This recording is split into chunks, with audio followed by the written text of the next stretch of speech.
This is Deacon Jeff along with Kim here in the Holy Family Radio studios, welcoming you to the second part of day one of our 2025 Spirit Drive. We are broadcasting hope and sharing faith now for 15 years here on Holy Family Radio. We got started in August of 2010, and here we are in September of 2025. We can only be sitting here doing this right now because of your generous support. All of you dear listeners out there who have taken your time, treasure, and even your talent at times to help keep Holy Family Radio on the air. And you know, our Bible verse for this particular drive is from Romans 12:12. Rejoice in hope, endure in affliction, and persevere in prayer. You know, this is the Jubilee year of hope in the Catholic Church, and we want to remember that we should always have hope and always rejoice in that hope, despite our suffering, despite our affliction, and to always persevere in prayer. Holy Family Radio's had to persevere over many difficult times. There's lots of different things that have happened over time, including even in recent times. We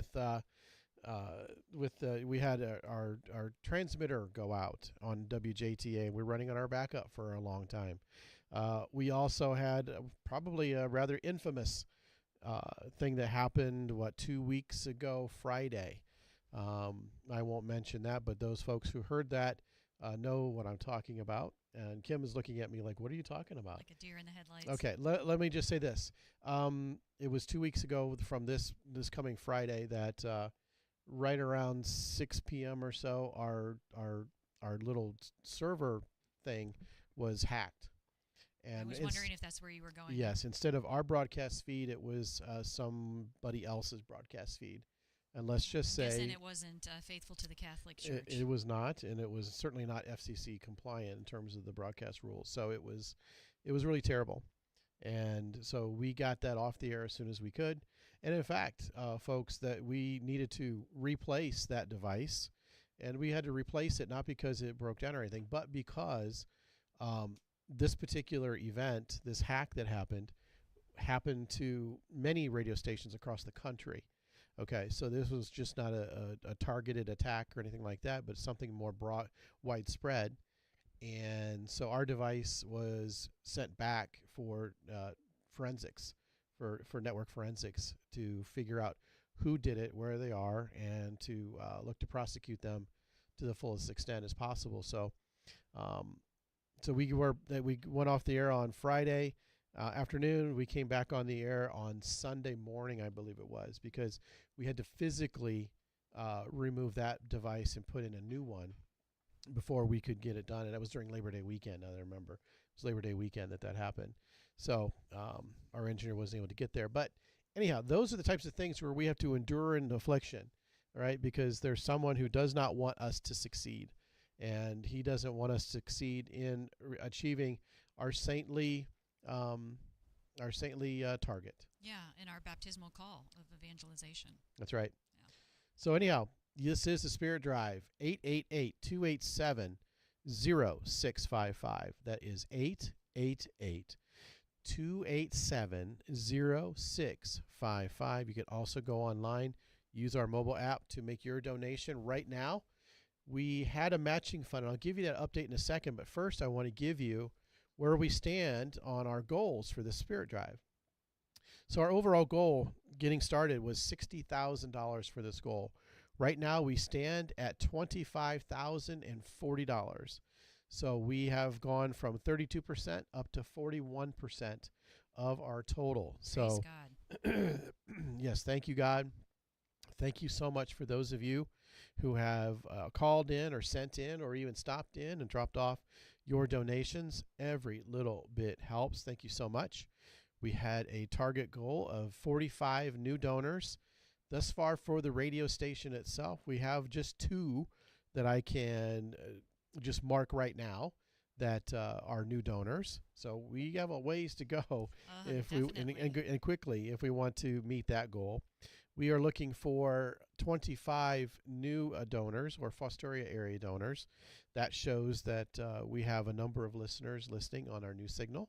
They're at 90.9. I don't have a separate category for that, but I know we have it. No, wait, do I? Oh, to track on our sheet? Yeah, to track on my sheet here. We have one, two. We have two. We have two. Two from the Fostoria. So two from the Fostoria area. The two new donors are from the Fostoria area. Correct. But I think not in the chart isn't the anonymous donation that came in a little bit ago from the Lima area new.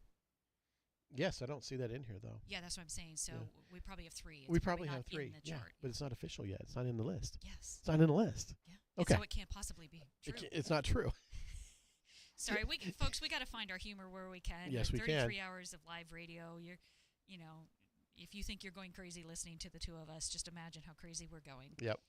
I tell you what, it's a labor of joy, yes. and hopefully you are enjoying it as much as we are listening to us as we are doing this. So, all right, number of apostles. Now, this is something that we look to get at least 12 new apostles, not new, but 12 apostles for a drive, which is a donation of $1,000 one time, at least that much, or via recurring. So at least $80 a month equates to $1,000 of giving. We look for 12.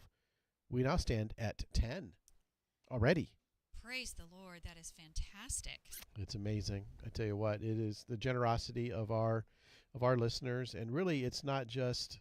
I mean, it shows that folks really care about the Catholic faith and preserving it and spreading it, and giving what they have to others. Yeah, it shows the passion. It absolutely does.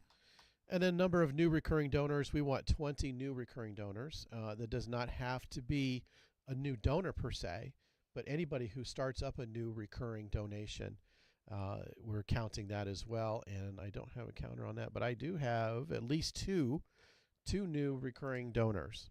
All right. So that could be somebody, they made one-time donations in the past, but now they've decided to do a recurring donation. That is correct. Why does that matter? It matters to us because it provides a predictability of budget and spending, and every organization needs that, including this one. Yeah, absolutely. Yeah, so that's how we encourage it. We gratefully accept the one-time donations for sure. Those are very helpful as well, but right. Yeah, we're thrilled when we get a recurring donation as well. Give us a call at 888-287-0655.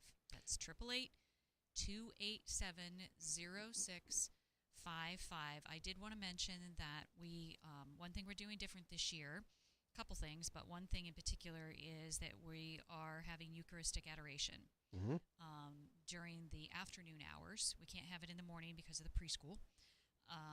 Because it is right here at the radio, through the radio station, and actually in the preschool area. So if you are participating in that, or if you've committed to doing that, or if you just decide to pop in for a little bit, you do need to come in through the radio station to access that. It is not being held in the Glandorf Church. We've had several people that have ask about that? A couple people be confused by it. So we were asked to mention that again for listeners.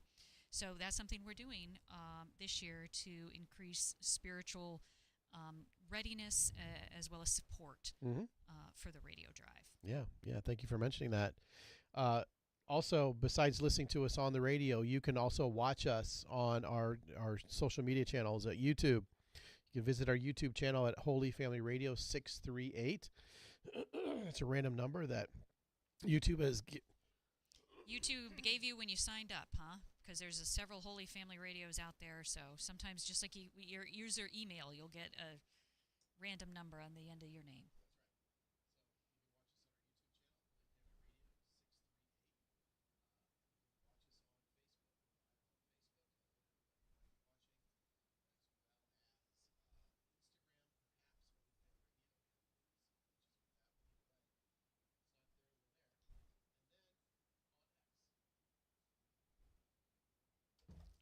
I am still muted. Thank you so much. So we had no signal. No. Just my. I had muted myself because I was coughing. Oh, good. So I wanted to cover the cough. So, all right, let me recap that then, because people heard you make a comment and then there was nothing else to counter you. All right, YouTube channel. You can watch us on our YouTube channel. See us in the studio here. Holy Family Radio 638 is the channel name, if you want to call it that. Just go to YouTube, search Holy Family Radio. You find our icon, our logo, and you'll find us there. Holy on Facebook, Instagram, and also on X, formerly known as Twitter. Probably will forever be known as Twitter, because just saying X doesn't seem to be descriptive enough. But either way, Holy Fam Radio is our user profile name there on X. You can watch us there. So you want to talk about the premiums that we have? Yes, let's talk about that. Do you mean for The books. The books, yeah. Okay. So if you're watching us online through any of the streaming platforms that Deacon Jeff just mentioned, we have a thank you gift for you for a variety of different sort of categories. If you are a new donor, any amount from anywhere, you can receive this book. By the way, it is The Early Church Was the Catholic Church by Joe Heschmeyer. Great apologist in the Catholic space. Mm-hmm. So if you're a new donor, you can receive that book. If you are a existing donor, but you increase your donation by $15 a month, or that equivalent on the annual, which comes out to $180 on the year, you can also receive this book. Did we have a third category that I'm forgetting, Nope. or is that it? Okay. No, we had one for our first caller. For our first caller. We yeah. already got that taken care of. Yes, we did. So, and we are happy to deliver this book to your parish for you.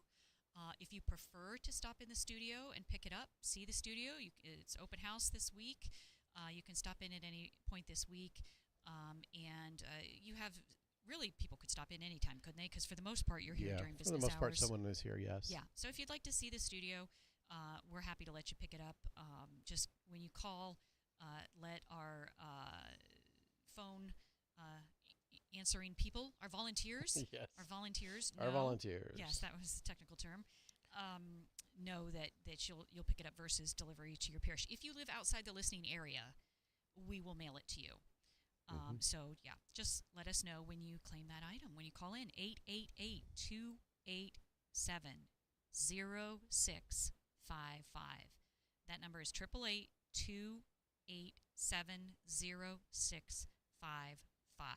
You can also go to holyfamilyradio.fm, and there's a form right there you'll see as soon as you hit that page. There'll be a big donate here or donate now button.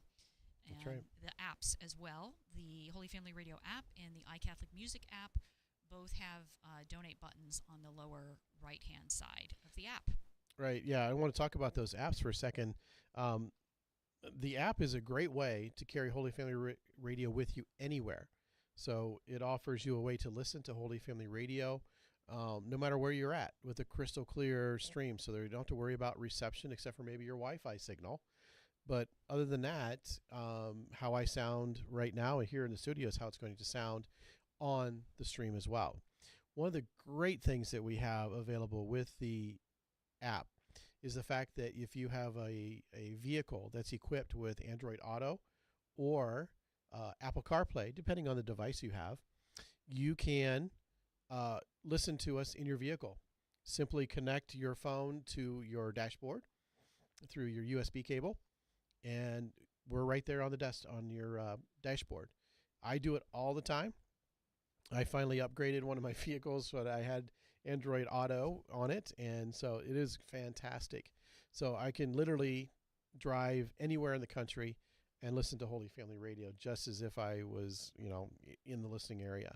And one of the nice cool things about it is I can get in my vehicle, just plug it in, and if that was the last thing I was listening to in the car, it'll automatically start playing Holy Family Radio.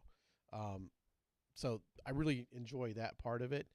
And so if that's something that's appealing to you, search for it on your favorite app store, either Play for Android or App Store for Apple. Download the app, and you can get a chance to listen to it anywhere, anytime.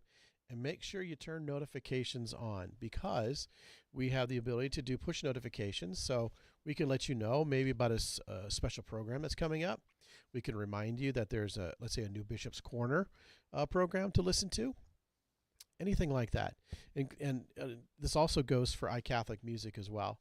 The iCatholic Music app is a great way to listen to contemporary Christian music from Catholic artists only. It shares the joy of the gospel through the power of music. That also you can listen to it anywhere you go. It's Apple, and it's Android It's Auto. It's just what you were talking about. yeah, it's It's an compatible with the app, so vehicle. it can go with both of those vehicles. So yeah, that way you can listen. If you don't enjoy talk radio quite as much, the way Yeah. that your faith is nourished is through music. Hmm. That was one of the things that the station was trying to make available in Yeah. acquiring iCatholic Yeah. music. So you Yeah. can do that as well. Yeah. In fact, let me do this. For those of you who don't know what Catholic music is or sounds like, let me turn the feed up here, and you can listen to what we have.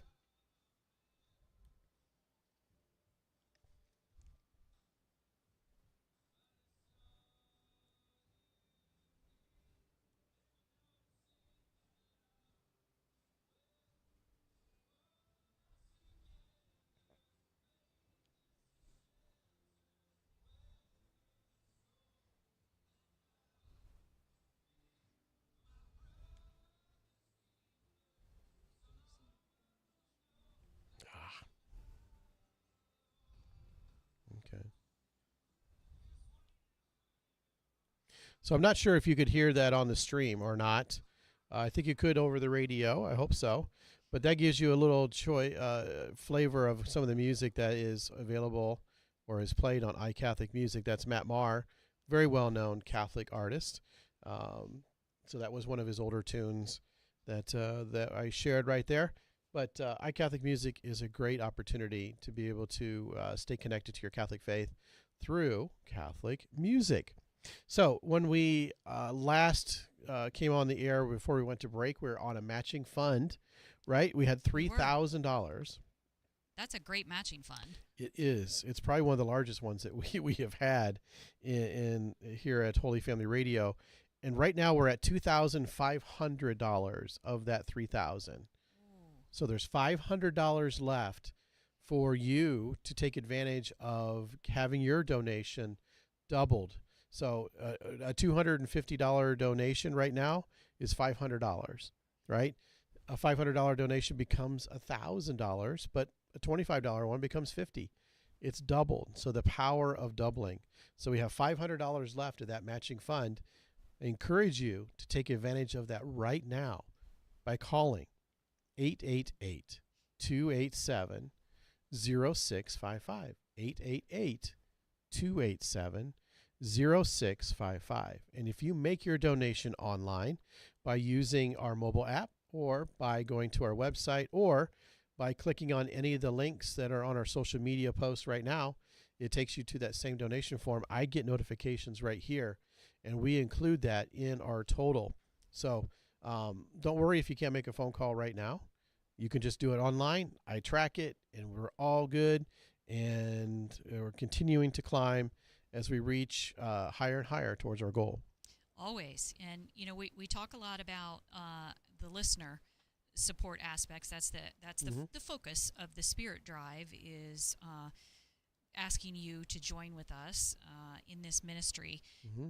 But the other side of that coin that supports this radio station is our underwriters. Yes. We have a very faithful group of underwriters, businesses Mm-hmm. that support the station through advertising that they purchase. Essentially, is that kind of how that Well, works? basically, underwriters they're businesses that donate to Holy Family Radio. So those donations, they're not really advertising per se. They're basically donating to Holy Family Radio, and in appreciation for that donation, we air thank you announcements Gotcha. for them. Okay, so we are a non-commercial charitable organization. So we're a 501c3 nonprofit charitable organization. Okay, which means that your donations are tax deductible up to the fullest extent that is possible, I guess. Always say check with your tax professional, advisor. right? Just in case. But in general, though, any individual who donates to Holy Family Radio, your donation is tax deductible. And for many businesses, that is the same as well, because it is a donation to Holy Family Radio. So we're always looking for more underwriters. Underwriters are approximately 20% of our revenue, our donations that come to us. So it's a decent part, but it's not nearly as big as it could be. And so we're always looking for underwriters, businesses across the listening area. So if there are businesses or managers or owners right now who may be listening in the Fostoria, Tiffin area, it's a great opportunity. A lot of times, there's people have a lot of different ways to get their information, and you can't really be everywhere. You need to cast a wide net to try and find more customers.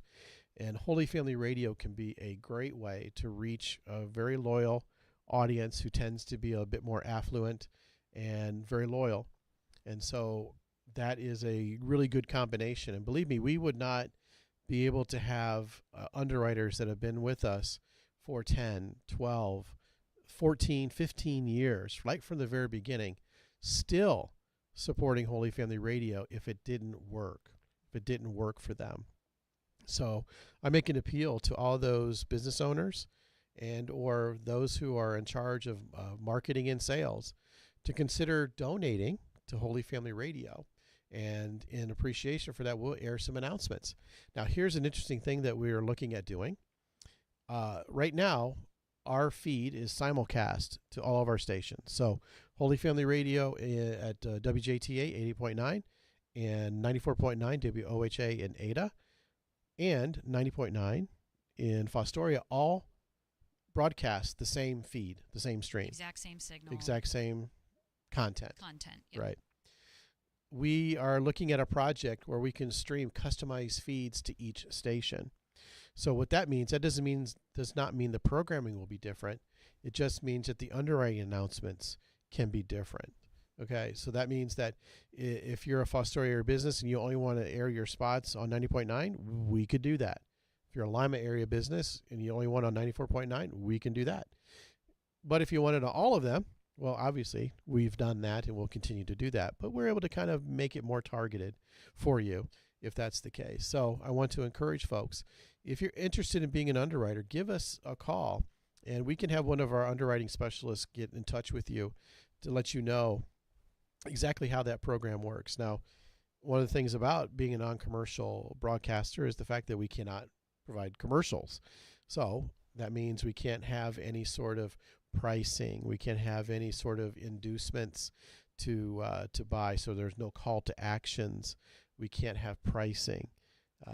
We can't say that things that are for this donation you receive this. Right. Yeah. You can't say get free estimates, or 10% off, or we're the best pizza in Fostoria or something like that. No qualitative measures that differentiate you, but basic announcements about your name, the services you provide, slogans, taglines. We try to get as creative as we can to make them work for you as much as possible. So there's lots of opportunity, but others kind of get disappointed at times where they can't talk about, well, free estimates is what we do. I'm sorry, I can't do that. Yeah. The FCC would not take kindly to that, and they take that very seriously. And we always want to be compliant as much as we possibly can. Absolutely. And it's good to let people know those are the parameters Yes. that under which we have to operate. Right. But we're still incredibly grateful for those business underwriters and for you, dear listeners. Mm-hmm. You listeners provide approximately 80% of the financial support that makes this radio media ministry work. Without it, we wouldn't have the equipment, we wouldn't have the studio, we wouldn't be broadcasting hope and sharing faith, the slogan for this year. We wouldn't be doing that without you. So we need your support. 888-287-0655. That's 888-287. Almost messed it up. 0655. You can also go to holyfamilyradio.fm on the web or to the Holy Family Radio app or the iCatholic Music app to make your donations there. 888-287-0655. We had a good morning. We got off to a good start in terms of hitting several of our goals. which we've just been recapping for you. But we also had some great guests that we spoke with. Yeah. 2 different deacons. Deacon Dan Breyer, the delegate for permanent deacons out of our diocese office up in Toledo, and also Deacon Dave Schieffer, from Fostoria. He's probably still driving home and can hear me. We spoke with them, and then we also spoke with the crew from the Chesterton Academy over in Findlay, Rob Spicer, David Henley, and Carrie Broadman, about that. So we got off to a great start here this morning, and we have some good guests coming up later on this afternoon as well. Yes, we do. 888-287-0655. 888-287-0655. 888-287-0655. You know, we do this Spirit Drive because we have to, as a 100% listener supported, and we include business underwriters as listener supported because those are folks in our listening area who are interested in the work that we do here and making sure that it continues on. And we run the Spirit Drive because we have a great need right now. We have ongoing monthly expenses of $10,000 a month. That includes salaries, rents for tower, the tower in Fostoria, and soon for the tower rent in Van Wert. We have music licensing that we have to pay. We have insurance. We have professional fees from legal to engineering to accounting. We have software. Software is a major cost in terms of all the streaming, the mobile apps, the cameras, the website, all those things that make us an important media player. All those things have a cost to them. Now we have no debt. That's one of the things that has really been one of the keys for our success, especially at the beginning, to help us get to this point. But we still are continuing to need to be able to be positioned to continue to do even more. We lost our 88.9 FM transmitter roughly 8 months ago or so. We just replaced that. That was close to $10,000 that we were not expecting to spend. We did some adjustments to 94.9, and we need some more adjustments because that signal is not as strong as it could be because it's missing one of 2 amplifiers in it. Now, I'm getting into places that I don't really understand, but without that, the signal is not as strong as it could be. So that's why you hear a little bit more static in that signal where you normally would not have heard that. In other words, the signal should have been stronger. And same thing with the distance from it. So that should improve once that gets updated and replaced. $800 a month is the tower rent that we pay right now. That'll increase slowly over time. That's the way the contracts are built. 2-3% a year is how that continues to grow. We'll have a similar thing for the tower rent for Van Wert. $600 a month is what it costs us to run iCatholic Music on a monthly basis. That goes for the music licensing, the app, the streaming service, the DJ.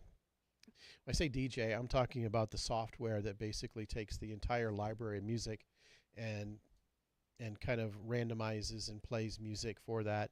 Is it like an AI DJ? It is not an AI DJ. It would be nice if it did because it might be able to do some more intelligent things than it does. Basically, it's random, but it's random in a way that adheres to the rules of the digital music copyright or whatever. How it's been programmed. Yeah, so it's programmed because we essentially are licensing that pays for like the royalties and all that, and the service we use takes care of all that for us because last thing I want to do is to say, oh, we played this song 18 times this month, so therefore I need to log that. We played this one 500 times. It plays it in compliance with all of those right. So there's limits to how many rights. times a day we can play certain tracks so that we don't inflate somebody's numbers so that they can make a lot more money on their music. But anyhow, so there's that. That's interesting stuff. I think that those are the kinds of things that listeners wouldn't know. And this Radio Spirit Drive provides a good opportunity to explain those sorts of things. For sure. The radio station has also, by the way, that number is 888-287-0655. Haven't heard that phone ring in a little bit, so nope. We'd love to hear it ring. 888-287-0655 to pledge your support for your Catholic radio station.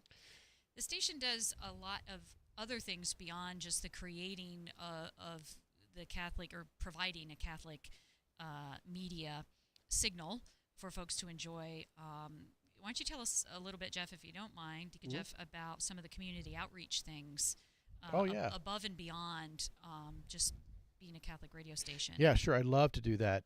But I should update the fact that right now we've got some donations that have come in. We are very close to the $3,000 matching fund now. Excellent. As I see my spreadsheet here update, from what I see, we're close to $2,900. So thank you so much. There's still a little bit more room for you to get in by calling 888-287-0655. All right. So some of the community things that we do. Probably the biggest thing that we do, and we enjoy doing it, and it's the perfect time of year to talk about it, is the Box of Joy program from Cross Catholic Outreach. For those of you who are watching on the live stream, I'm holding a Box of Joy. Cross Catholic Outreach we've participated in this Box of Joy program from Cross Catholic Outreach for, I think, the last 6 years. 6 or 7 years. I think 2018 was the first time that we did it. My brother-in-law found out about this kind of at the last minute and said, "Hey, I want to do this thing where we fill these boxes. It's about a shoebox size, and they happen to have these pre-printed for Box of Joy. And you basically fill these boxes with some toys and some necessities and other things that you and I would take for granted, because these boxes are distributed to developing countries, primarily Central America and Western Africa, and given to children at Christmas. Because children who sometimes don't get any gift. Most likely don't get anything. Yeah, I mean, these other than this. And so some of the it's humbling. They give you a list of things that are encouraged or appreciated, and right. It's humbling, really, I think, when you live in a country of affluence, right, like the United States, to see the sorts of things that the kids are so excited that they need, and that they are so excited to receive. Right, exactly. Yeah, these folks live in abject poverty, and they don't get gifts, and they need some of the basic necessities. You're right. So these boxes of joy, you pack those for a boy or a girl, and there's age groups for each: 2 to 4 years old, 5 to 9 years old, or 10 to 14-year-olds. And you basically put stuff in the box. And so this one I'm holding here, it is filled, and it's got things in it like let me put this down here real quick. You need a few more hands taken, Jeff. Yes. So we've got a My First Prayer book. So it's a book of prayers. We have underwear, which, believe it or not, they would be excited to receive. This one is for a boy, so we have some, like, Matchbox cars are always very popular. We have markers and pencils and other sorts of school supplies. This one also happens to have some thread for some sewing, because a lot of these kids make their own clothing and other sorts of things that they might need. One of the key things that we do here at Holy Family Radio when we get these boxes in here is that we screen them to make sure that they don't have any sort of contraband in them, things that aren't allowed, things such as chocolate, things that are going to melt, basically. No liquids, so no shampoo or liquid soap or gels or anything like that. There's a number of other things as well, but one of the things we do is we put a rosary in each and every one of these boxes. There's also a booklet about the story of Jesus in it, and it's in Spanish and English. And we have some local groups here who make those rosaries for us. And we're talking a couple thousand rosaries, because I was just going to ask you, how many boxes did you do last year? Last year we did just over 1,800 boxes of joy from this location in here. So this Box of Joy campaign runs from October 1st to November 2nd. So we will be getting our shipment of boxes in here within the next week or two. So usually around September 15th or so is when they start shipping boxes to us. And we're talking about, unfolded boxes of these Boxes of Joy that we then distribute to area parishes and schools. So I wanted to take this time to let all of our We wanted to mention the Box of Joy campaign as a not only something that the radio station helps do in terms of community outreach, but also it's just the perfect time of year to remind everyone that they will be arriving soon and be available. The boxes will be available for pickup either at your parish, or you can also pick them up here at the station if you're close by, and that's convenient. Right. Yeah. Because what we like to do is we distribute all the materials to any parish or ministry or other group that wants to participate. We have all the materials. We ordered 2,000 boxes. I still have a few hundred boxes left over from last year.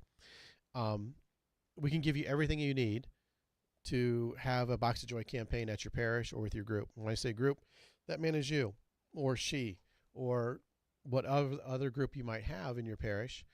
And you can do it. And we will provide all those materials, and then we will collect those boxes from you. So that if you put together 50, 100 boxes, we'll come and get them and bring them here, and we'll screen them and get them ready for shipment down to their warehouse down in Florida. And so we're always looking to grow this ministry. There are several families who basically purchase things year-round to fill Boxes of Joy, and I'm not exaggerating. I mean, these are some of these folks I know. They go to places like Ollie's in Lima. They might go to Menards or other places where they have clearance items, and they find, oh my gosh, they have these Matchbox cars here for like $0.25, and they'll buy dozens of them, and then they're all stored away, and then they bring it out and then they fill boxes. There's one family that fills like 200 boxes themselves. It's always a joy to see them coming rolling out of their van. There's boxes kind of fall as soon as they open up the door, the boxes start to fall out, and it's a real zoo in here because we go through every single box because we are a remote sorting center here, which means that our boxes go directly to the children, which is different than others. They go down for sorting into Florida, but we have such a volume of Boxes of Joy that we're able to do that. And so it's one of the key things we do in our community.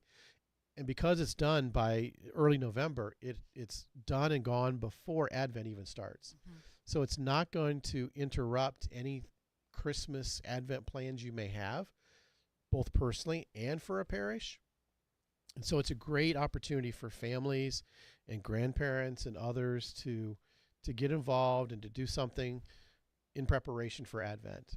And like I said, our boxes are going to be coming here probably next week, and we're going to start getting those distributed to area parishes. I basically stock Saints Peter and Paul in Ottawa, other folks right next door here in Gladorf. But we've gotten boxes from places like Tiffin and Churubusco, Indiana, and other faraway places because we're a drop-off center. Mm. And so, and we welcome anybody's boxes, and we will help you if you're listening and you think your organization wants to participate. Just give us a call, send us an email, what have you, and let us know you're interested, and we'll help to take care of you. And I also know that there are several parishes and groups already in our listening area that does it on their own because there's nothing to keep you as a group from running a Box of Joy campaign. And sending it down to Florida. And sending it down to Florida, Then yeah. It needs to be sorted down there in Florida. Right. The thing that you provide here is a remote sorting center, so that takes a little bit of the burden off of them in their Florida warehouse. Exactly right. Yeah, we'd love to have your boxes here, which would really help. We want to do as much as we can. And like I say, our studio is not that big. It's got a nice sized room over there, but when all those boxes are packed into shipping cartons that holds 12 boxes each, or 18 boxes each. It fills up half that space over there, up above my head. It's a lot, and they weigh a lot. It's amazing. People, and here's another nice personal touch that I'll end this with, which is that there's also activity sheets and coloring sheets that encourages young children to be able to share a little bit about themselves with whoever's going to be receiving their box. So we find folks that they write letters, they include pictures of themselves or their family, and just nice little messages and colored pages and all that. So it's really heartwarming to see that and be able to participate and be able to help families do a project like that with their family and their children. Yeah, I find the deadline always sneaks up on me. Yeah. So just make note that it's always due that, 1st or 2nd of November, very early, which is a good thing, but it also, you might not yet be in the mindset of Christmas and Advent, and so keep that in the forefront. But yeah, that's something that this radio station does that, benefits the community, and you're happy to do it. Yeah, absolutely. It's like our biggest project each year.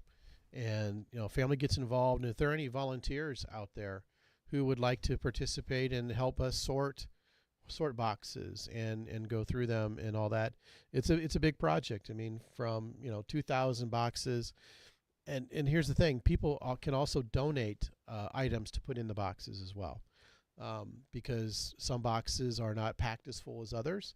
And some boxes are full of things that can't be sent. And by the way, we donate all those things that can't be sent. So one thing that was new last year is that toothpaste became a banned item. If you looked at their sheet, it said toothpaste was okay, but in our training as a screening center, toothpaste was not okay because it had, believe it or not, it had an expiration date. Your toothpaste has an expiration date on it. And if it has an expiration date, it can't go. It'll be flagged at customs. I can't imagine they go through those with a fine tooth comb like that. But either way, we had so much toothpaste here, and we were able to donate all of that to shelters and all that sort of thing. So nothing goes to waste. So if you want to purchase some items to be put in a shoebox as a gift, more than welcome. Just talk to us and let us know.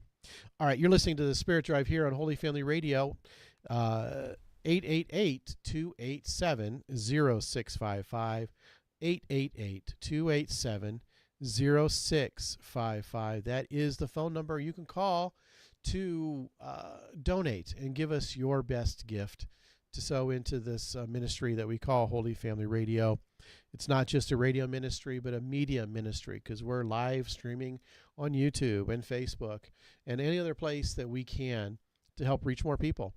And we'd like to do more of it. And in order to do that, we need to have the funds to do that. So 888-287-0655, 888-287-0655. Now, I've got an update for our matching fund. Our matching fund is now completely covered and taken care of. So our 3,000 matching fund is no longer available. Thank you so much for those who have participated in that. The phone is ringing right now. Thank you for that phone call. We also have 2 new recurring donors.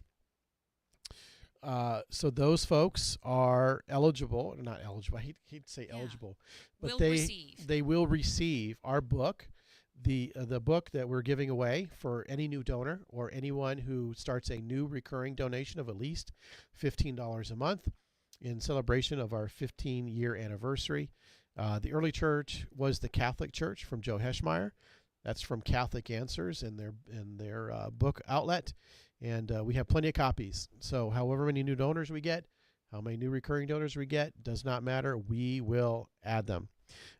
We will have them for you. So although one of the things I want to mention, one of the new recurring donors is also an apostle, a $250 recurring monthly donation from a listener from St. Charles in Lima. Thank you so much for your gift. Your gift and all the other gifts that we receive are so important, and so we're so thankful that you are there to listening and sowing a seed into what it is that we do here, which is broadcasting hope and sharing faith. Amen. Thank you so much. Thank you so much for that. So 888-287-0655, 888-287-0655. One of the other things that we've done for the community is to bring in some national level speakers. If you're a consumer of Catholic media content, you're familiar with the names of Father John Ricardo, Deacon Harold Burke-Sivers. We've brought them in for events directly related to Holy Family Radio. And in addition, we also sponsored Jason Everett, who came in and spoke to the Putnam County youth. We're also doing some Spanish language programming on Sunday evening to try to expand the outreach to the community. That's something that's also relatively new. Is the Spanish programming relatively new, Deacon Jeff? Yeah, he says it is new. He had to step away from the mic for a minute there, but yes, Yeah, I'm back. That's also new. But that's something again that this radio station does and wants to do for community outreach to nourish the faith life. I was blessed to be able to hear both of those national speakers. That was a real blessing, and is it wrong to say it was kind of exciting to get a national level speaker there? Absolutely. Here? Mm-hmm. It was really cool. I liked it. Yeah. And hopefully some of you, dear listeners, were able to enjoy it as well. Mm-hmm. That phone just rang again. We Yes. love it. It gets us energized in here It in the does. studio when we hear that phone ringing out there. 888-287-0655 is that phone number. Give us a call to pledge your support for Holy Family Radio, your Catholic radio station. Yeah. Uh, So yeah, you mentioned the Spanish language programming. We started that 3 or 4 months ago, I want to say, and it's on Sunday evenings from 6 p.m. to 9 p.m.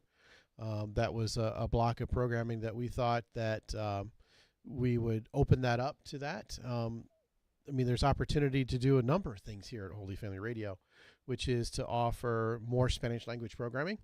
We can also offer iCatholic Music, multiple streams on our web, on our mobile app, which I should mention, by the way, our Holy Family Radio app. You can listen to both iCatholic Music and Holy Family Radio on the same app. You just choose which stream you want to listen to.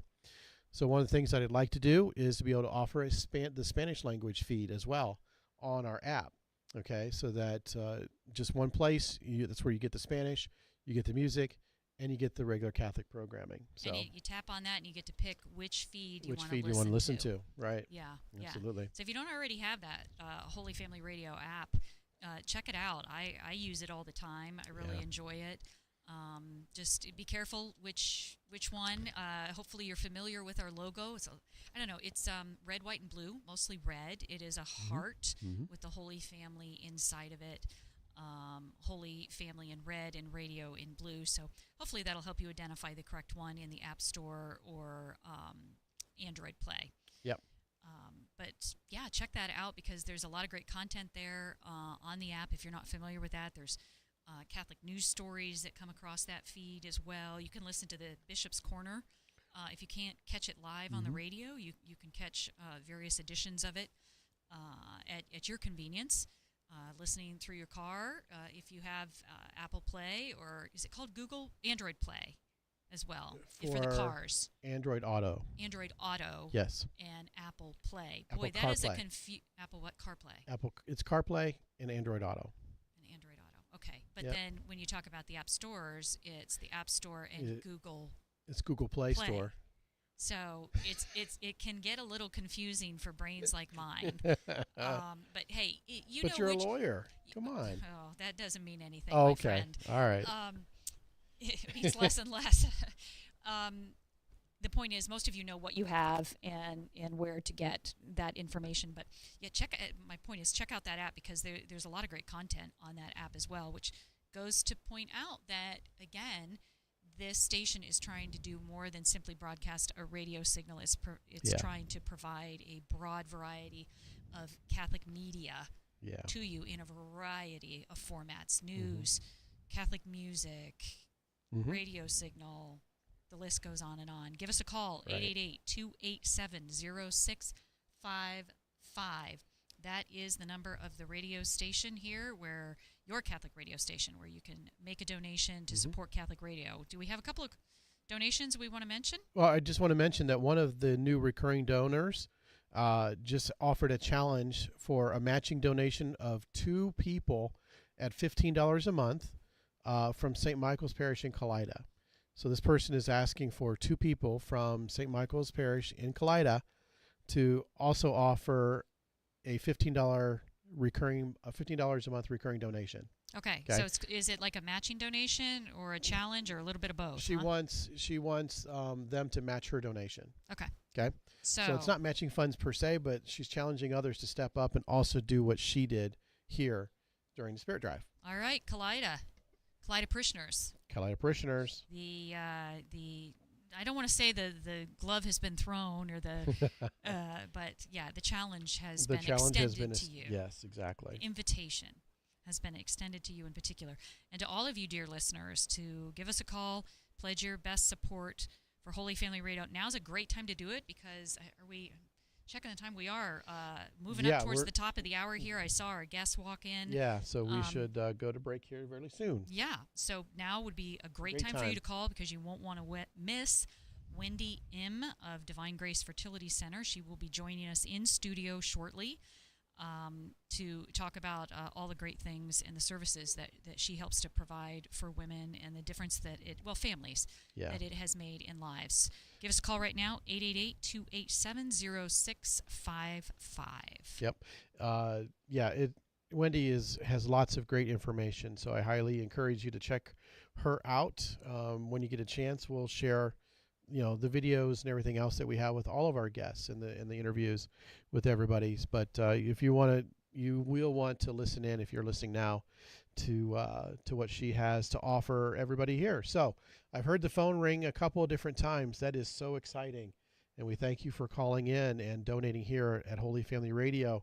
888-287-0655. 888-287-0655. You are listening to the Spirit Drive here on Holy Family Radio. Thank you so much. We're going to take a quick break, and when we come back, we'll have Wendy M in the studio, and we'll see you then.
of day one of your Spirit Drive here on Holy Family Radio. It is the one time per year, and in this case, it's been a year and a half since we have interrupted your regular programming to pause and ask for your prayerful support as well as your financial support of this ministry, Holy Family Radio, which is a radio ministry, but it is also a Catholic media ministry as well.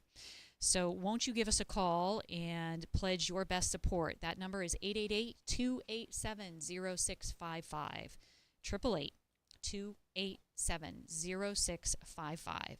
You can also donate online at holyfamilyradio.fm, as in FM radio, and that's obviously our website. And then if you'd like to donate through the app, you can also do that. That's the Holy Family Radio app, as well as the iCatholic Music Radio app. Radio app? iCatholic Music app, not radio. Right, iCatholic Like music. Yeah, funny you should mention that, because if you do download the iCatholic Radio app, you'll get the Station of the Cross, basically. Their business name is Holy Family Communications.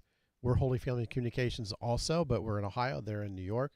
And so, funny story, we were both sued at the same time because the By yet firm... a third? Yeah, because they didn't know which Holy Family Communications was the offender. It wasn't us, it was them. So, but yeah, we kind of get lumped in with them. So and they're the ones that originally started iCatholic Music, and they had started with iCatholic Radio. So if you search for iCatholic Radio, you get them. iCatholic Music, you get us. Us. Okay. See, and you mentioned earlier about legal expenses. That would just be one example. Yes. Of the legal expenses that can get incurred by doing nothing but existing, but you have to defend from an action like that. Yes, exactly. In fact, that cost them $25,000 because of what had happened there. That cost the guys that the Holy Family Communications, the Station of the Cross. Yeah, that had erroneously done that. Yeah. Yep. So again, we are here for the Spirit Drive, asking for your support, both your spiritual support and your financial support, because we cannot do this without you. This is a 100% listener-supported enterprise. 80% by listeners, about 20% by underwriters. That would be businesses that make donations, as opposed to the individuals that make donations we call listeners, and for businesses we call their donations underwriting. So we need your support. We have a lot of goals. This year we have a goal of $60,000, which is higher than any goal we've had before, but we've talked about the reasons why, and we'll talk about that again in the future. Of course, we'll talk about it many times. You'll probably be tired of hearing it, but we will talk about those things. I also want to mention before we have our new guest, our most recent guest in studio here with us, Wendy M. from Divine Grace Fertility Care. But before we get to that, just do want to mention that if you call at any point, if you make a donation at any point, if you are a new donor, you will receive as a thank you the book that we have been able to obtain through Catholic Answers at a really great bulk price that we would like to provide to you as a thank you gift for all new donors, as well as for all existing donors who increase their donation by as much as $15 a month. That equates to $180 additional for the year if you donate once a year. If you donate recurring, $15 a month. And the reason for 15 is we have been on the air for 15 years, and we're celebrating that this year. But we also continue to grow and expand in the kinds of outreach that this organization wants to provide. And so we need your best gift. That is 888-287-0655. We had the phone going crazy a little bit ago, but it's gotten quiet, so there are plenty of lines available for you to call. 888-287-0655. With no further delay, we'd like to welcome in studio with us Wendy M. from Divine Grace Fertility Care. Welcome, Wendy. Do we have her mic on, Deacon Jeff? We do now. Excellent. Thank you. Welcome, Wendy. Thank you so much for having me again. This is, the third time we've had you? So, yeah. Yeah. Great. We're excited to have you join us. Now, some listeners, we hopefully have new listeners, because as of January, we added a new station over in Fostoria, so we may have some new listeners, and at any point we could have new listeners. So Forgive the repetition, but if you wouldn't mind explaining for our listeners what it is you do at Divine Grace Fertility Center Care. Thank you. Well, I teach women and couples, so women from the start of puberty all the way through women through that reach menopause. So young single women or married couples or those preparing for marriage on the Creighton Model Fertility Care System, which is a method to teach women and couples about their fertility, when they are fertile, when they are infertile, so they can plan their families in a natural way, or also to just monitor their health, their overall health for their entire procreative life. There are a lot of ways in which to dive right into it, but there are a lot of ways in which a woman's health can be affected, or let me put it this way, and correct me if I'm wrong, a lot of ways in which a woman's cycle and her fertility can be evidence of things going on in her body besides just fertility. Is that correct? Absolutely. That's usually a great reminder that I give to my clients every appointment that I have with them, that it's our fertility and our hormones are not just about creating life, which is always something that we celebrate, but our estrogen and our progesterone, our female hormones, affect our bone health, it affects our immunity, it affects our heart health. So not only are we wanting to fill those good buckets now in order to grow our families as young married couples, but even as we age, we want to make sure we have good hormones in our buckets for our blood pressure and good heart health, and even our breast health is related to our hormones. Sure. And so we go into that also of what our reproductive system all entails. Mm-hmm. So you mentioned that you start as early, or you have a ministry or an outreach even to girls as young as puberty. Yes. So tell us a little bit more about that. What does that look like?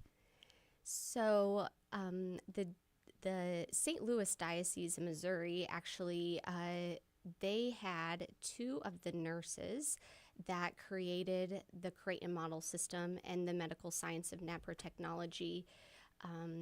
They helped create that method, and they resided in St. Louis, and they were very active in the Diocese of St. Louis, and they created a presentation called the Wonder of Eve program.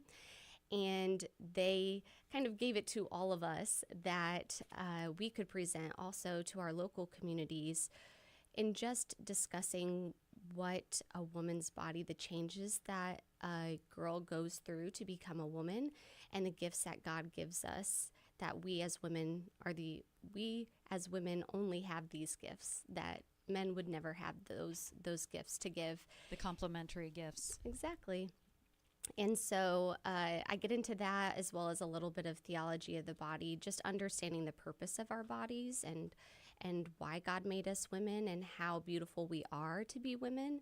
And those ideas and that understanding has to start at such a young age, because women are bombarded with a lot of things in our culture that makes them question their goodness and question their beauty. And especially if our bodies aren't working appropriately, we often want to be discouraged by that, hate our bodies, dislike our bodies in the way that we are made. And so when we can understand the true beauty that God made us in, and understand that He gave us these signs of our body to show us what's healthy and when it's not healthy, and when we can understand that at a young age, they can make better decisions and they can respect their bodies more as they make decisions that can affect the rest of their lives and what they do with their bodies, put in their bodies. So I had the great opportunity of talking with a group of fifth grade girls in a local school about that. Did my presentation telling them about how their bodies work and how beautiful they are. It was so well received. They were so grown up into receiving this information, and they were very active about answering questions when I tried to include them in the discussion. And this is all new for me too, so I may tweak it and may see what works and what doesn't, and into adding to that for future presentations. But I'm just super excited about kind of this past year, reaching the whole population of women for the first time. Yeah, it's been exciting. From what I've heard, women have 3 big P's in their hormonal development: puberty, pregnancy, and perimenopause. And so it sounds like you're spanning that whole span, I guess, for lack of see, I told you I'd fumble over my words a little bit, for women. So this sounds like the sort of infamous sex talk that happens in middle school. Is that what you were asked to do? No. Oh, okay. So I misunderstood. No, you did, and I'm so glad that you actually said that, because a lot of people have reservations about this talk because they think we're going to go there, and are our kids ready for that? And they cannot be ready for that until they understand the beauty of who they are in relationship with God.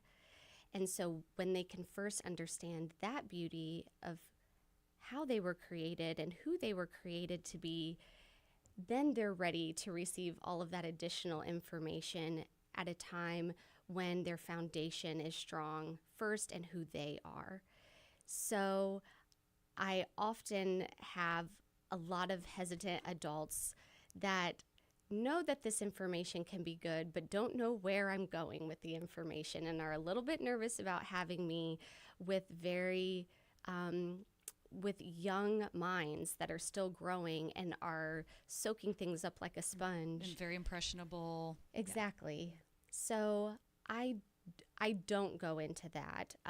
As they get older and they're to a place of maturity to be able to handle conversations like that, we can't sway from that because our culture will give us that. And so we have to understand who we are meant to be then in relationship with others. So we first have to start with ourselves and our relationship with God before we can understand and have a good foundation with relationship with others. And so that has to come first. And so I like to start with that at the young ages. And as they get to be teenagers and going into college, it's very important to have those conversations with them, and to understand, well, why are you saying no? Often we're told, the rules, the Catholic faith gives us all these rules that we have to follow. And I know when I was in a place of needing to say no to hormonal contraception to try to fix my cycles, or saying no to artificial reproduction in order to have children when I was told we would never have children naturally.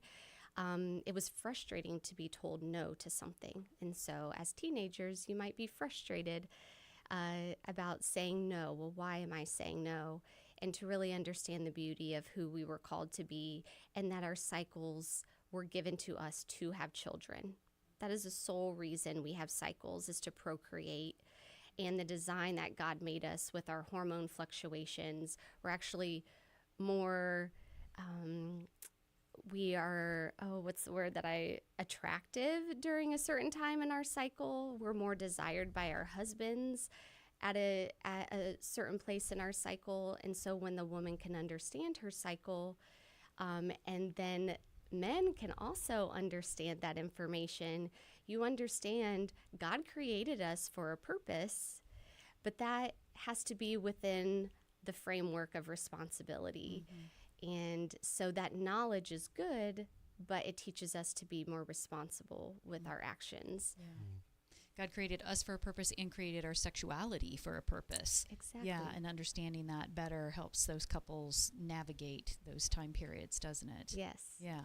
So now you sort of began, if I understand correctly, maybe your initial bread and butter work was working with women and working with couples that were wanting to better understand their natural reproductive, options. They might have challenges, they might even not. They might be entering into marriage and just wanting to practice natural family planning as opposed to artificial means. Tell us a little bit more about that aspect of what you do. So you're right. I went into this first through really my desire of becoming trained as a certified fertility care practitioner was to reach those that were suffering from infertility, because that was the journey that I found myself on with my husband, was being told that we would never have children naturally and we would need to go down the route of IUI or IVF. And when I was told by my family members about the Creighton model and the medical science of naprotechnology, I could not keep it to myself anymore. I thought, I cannot believe no one knows about this. As a nurse and as a practicing Catholic, why in no situation in either of those areas did I ever hear about another option that was open to helping couples that were dealing with infertility try to achieve a pregnancy naturally and be able to identify what their root cause was, because infertility isn't a diagnosis, it's a symptom, and it's a symptom of an underlying issue. And when we can identify that underlying issue, we have doctors trained in order to heal those problems so that couple can still conceive naturally. And that was a joy that we experienced with the Creighton model and naprotechnology with our 4 beautiful children we have now through the Creighton model and naprotechnology. So that's really why I came into this, was to serve those that were struggling with infertility. However, once I started meeting with those couples, I realized we just need to get to this information sooner so that they haven't been struggling for years, and we can get this information to couples before they're struggling for years. So I started reaching out to pre-Cana groups, to engagement prep groups, to let them know I was here if they needed anything in regards to pre-Cana. And so I started talking to pre-Cana groups, engaged couples throughout our county. And when I was sitting there trying to explain why this is great information as you prepare for marriage, it's almost better to learn about a natural family planning method prior to marriage, so that when it comes to your wedding night and beyond, you are prepared to live out this vocation of marriage, naturally planning your family. But as I was standing there looking at all of these husbands and wives to be, I realized, I need to get to this sooner because already decisions were being made in how they were planning their family. And I mean, it's just the world we live in. And if this information isn't hitting them over the head, it's because our culture is hitting them over the head, and Instagram reels and all the things are telling them what life should be like and what life should look like for you. And so that's when I started looking into, well, how can I bring this information to teenage girls and young girls? And oftentimes I encourage those talks to be with their moms, if possible, or a female family member or friend, because they need that support to be able to make those decisions. Young girls are still not going to the doctor by themselves. They're not making the phone call to their doctor if they have any fertility concerns. It's their moms or their female family member that's making that phone call for them. And I just wanted them to know that there's another option besides hormonal contraception, that doesn't fix the problem.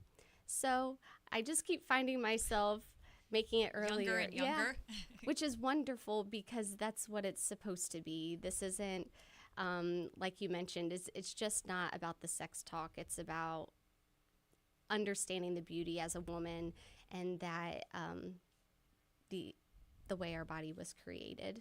And oftentimes we never learn that. Well, whether it's you directly or whether it's others like you, just in this space in general, I can tell you, as somebody that's been on the marriage preparation team for our parish, we always ask when we hit that day one for us is usually practical skills, and then day two is all about theology of the body. And we used to, what we still do, we ask couples to, how many of you have heard of theology of the body? And we were happy if we got one or two couples that raise their hands, and we are getting more. I really think that we have seen that over the last several years. More and more couples that have heard about it, that you can just tell right away with the engagement that they're giving, that they've heard about it, they're interested in it, they want to know more. They're a leader in their table in dialogue about it. It's encouraging. I think that your work is making a difference. Again, whether it's you directly or others like you. But I want to mention our number because we're here during the Spirit Drive for Holy Family Radio, 888-287-0655. I know you really want to listen to our conversation with Wendy M. It's always fascinating, but maybe take a quick moment to call, and you can catch up, 888-287-0655. You can also donate online at holyfamilyradio.fm. I'm eating my words, and I apologize for that. Wendy, you mentioned that you also work with women and families, kind of as that fertility stage of life is starting to close, and they're maybe moving into perimenopause and menopause, and I imagine, although please correct me if I'm wrong, are more women reaching out, or even families reaching out to you at that point because of health issues, or are they just trying to, shall I say, maximize what fertility they might have left at that point, if that's an appropriate way to say it? What is your experience in that? So far, I have had more women reach out at that phase of life because they are dealing with some issue that they want to have addressed. And they're concerned about artificial hormones, taking artificial hormones. Oftentimes, they were never taught about their cycle from the very beginning. They just kind of put up with their cycle. So they still don't have a lot of knowledge about what's going on in the cycle, what the hormones are doing in the cycle. So at a time when your fertility becomes much more, what's the word? Unpredictable? Yes, thank you. Unpredictable, it leads to more frustration and more questions. And so I haven't had a lot of women jump into wanting to learn to chart at that time, but I have directed them to a healthier way to manage their hormones and their imbalances with the medical science of naprotechnology. And the closest medical practice that we have to our area is in Fort Wayne, Fertility and Midwifery in Fort Wayne, with Dr. Christopher Stroud and his team. The closest Stalling. The closest one that practices a NAPRO or a Creighton model. Exactly. Okay. So naprotechnology stands for natural procreative technology. So they use bioidentical hormones versus artificial hormones, and they work with the woman's body in a way of cooperating with her body and her hormones and what's going on at that time.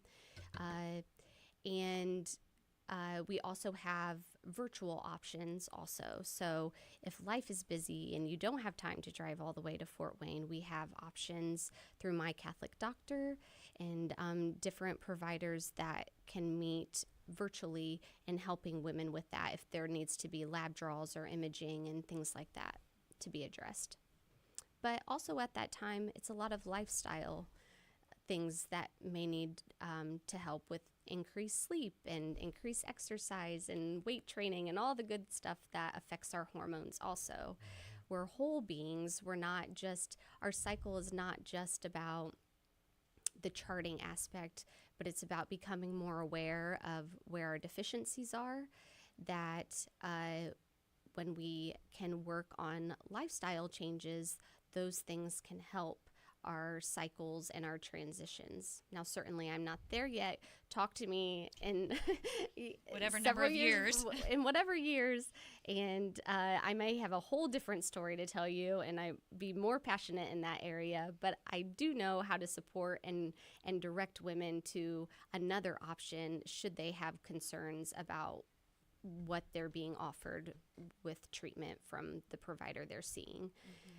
but we can absolutely chart at that time during the perimenopausal time and learn about our cycles at a time when maybe you can't just look at a calendar and know, but your body will always be telling you. And so it is an excellent time to learn if you haven't learned a method before on how to track your cycles. That's very helpful. And I imagine there's a lot of women that don't know that. I was struck to harken back to, I think it was the last time you were with us, not the first time, but it doesn't matter. You brought in some of your patients, and they were able to discuss, in at least one, maybe two of them, were able to speak about the fertility aspect and helping them conceive.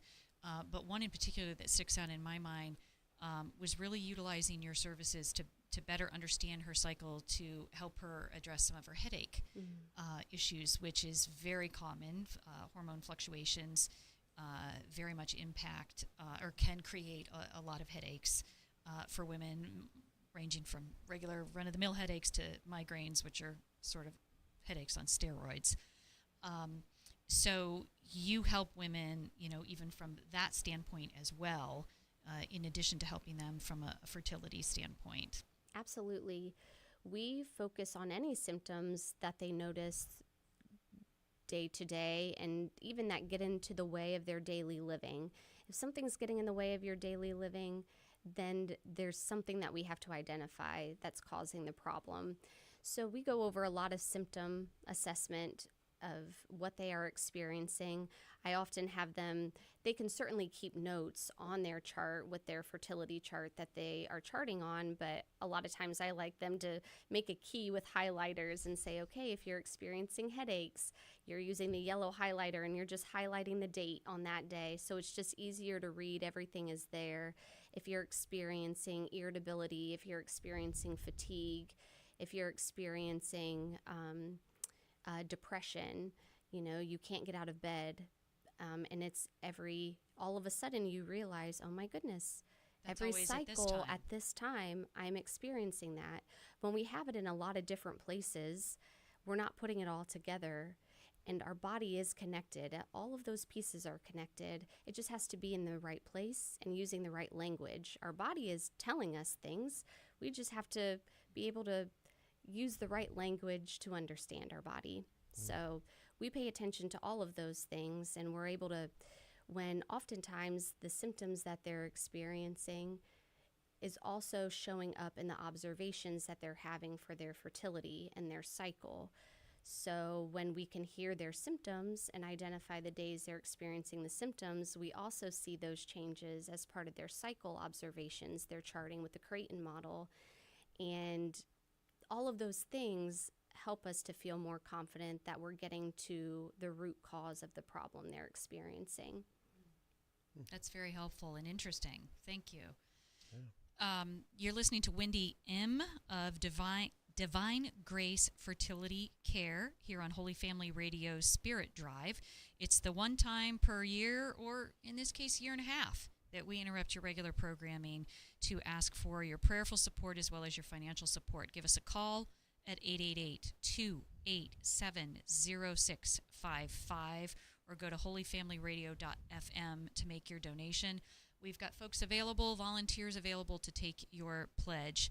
So give us a call, 888-287-0655. All right. Let me give you a little update on where we stand here for the Spirit Drive. Right now we have a $60,000 goal, and right now we stand at $31,470. So we are more than halfway towards our goal. While we were busy talking, we got a new recurring donor of $15 a month. Thank you so much for that. Let's ring the bell for that. Ring it, ring it, ring it. There we go. We can hear it. So thank you so much for that donation. You will get a book. The early church was the Catholic Church from Joe Heschmeyer at Catholic Answers. And we have a matching fund. We have another one to go. Excellent. We used up that $3,000 matching fund earlier. What do we have now? So right now we have $2,000 in matching funds. I know it's crazy. We is have great. never gotten such big chunks of matching funds. I'm so excited. No, we haven't, and so this is very exciting, and this is what you hope for in running a spirit drive and a fundraiser and all that. Besides just having some fun and having some great guests to talk to and to learn from, and so this is your opportunity, folks. If you are waiting for a matching fund to double your dollars, double your donation, now is the time to call 888-287-0655. That's 888-287-0655. You can also go to our website, holyfamilyradio.fm. You can also, on any of our social media channels, especially on Facebook, we have link there to our online secure giving page. You can find one of our posts there. I've made several of those over the last few weeks in preparation for this. Also, you can go to our app and download that, and there's a donate button on there that you can use to make a donation. All those donations get routed and updated in my donation tracker here, so we are tracking these in real time so that we make sure that your donation gets counted and gets counted towards this matching fund. 888-287-0655. That's 888-287-0655. Now, I'm sitting here as a man with a couple of women here talking about womanly sorts of issues and that sort of a thing. And so I'm sitting here as a guy, and I'm kind of wondering for any of the other guys here, why does this even matter to me? Why should I even care about what's going on? I love that. I'm sorry. I hope you don't feel left out here. Oh, no, not at all. I think it's a great question. But yeah, That's it's a a great question where question. it's like, okay, how does it really practically matter to me as a man, but then also as a husband? Absolutely. Well, very simply put, if I get into the science and health, men are always fertile. So from the time a man enters puberty to the time he dies, he is always fertile. So if it wasn't for the woman's cycle, the couple would always be fertile and having children. So I always remind men where they stand when it comes to a couple's fertility, and that they very much do matter to the fertility. It's not that we pay attention to the woman's cycle just because she can write prettier, or she's more responsible with a chart. It's just that the woman is always changing, so therefore the couple is not fertile all the time, and the couple is always changing.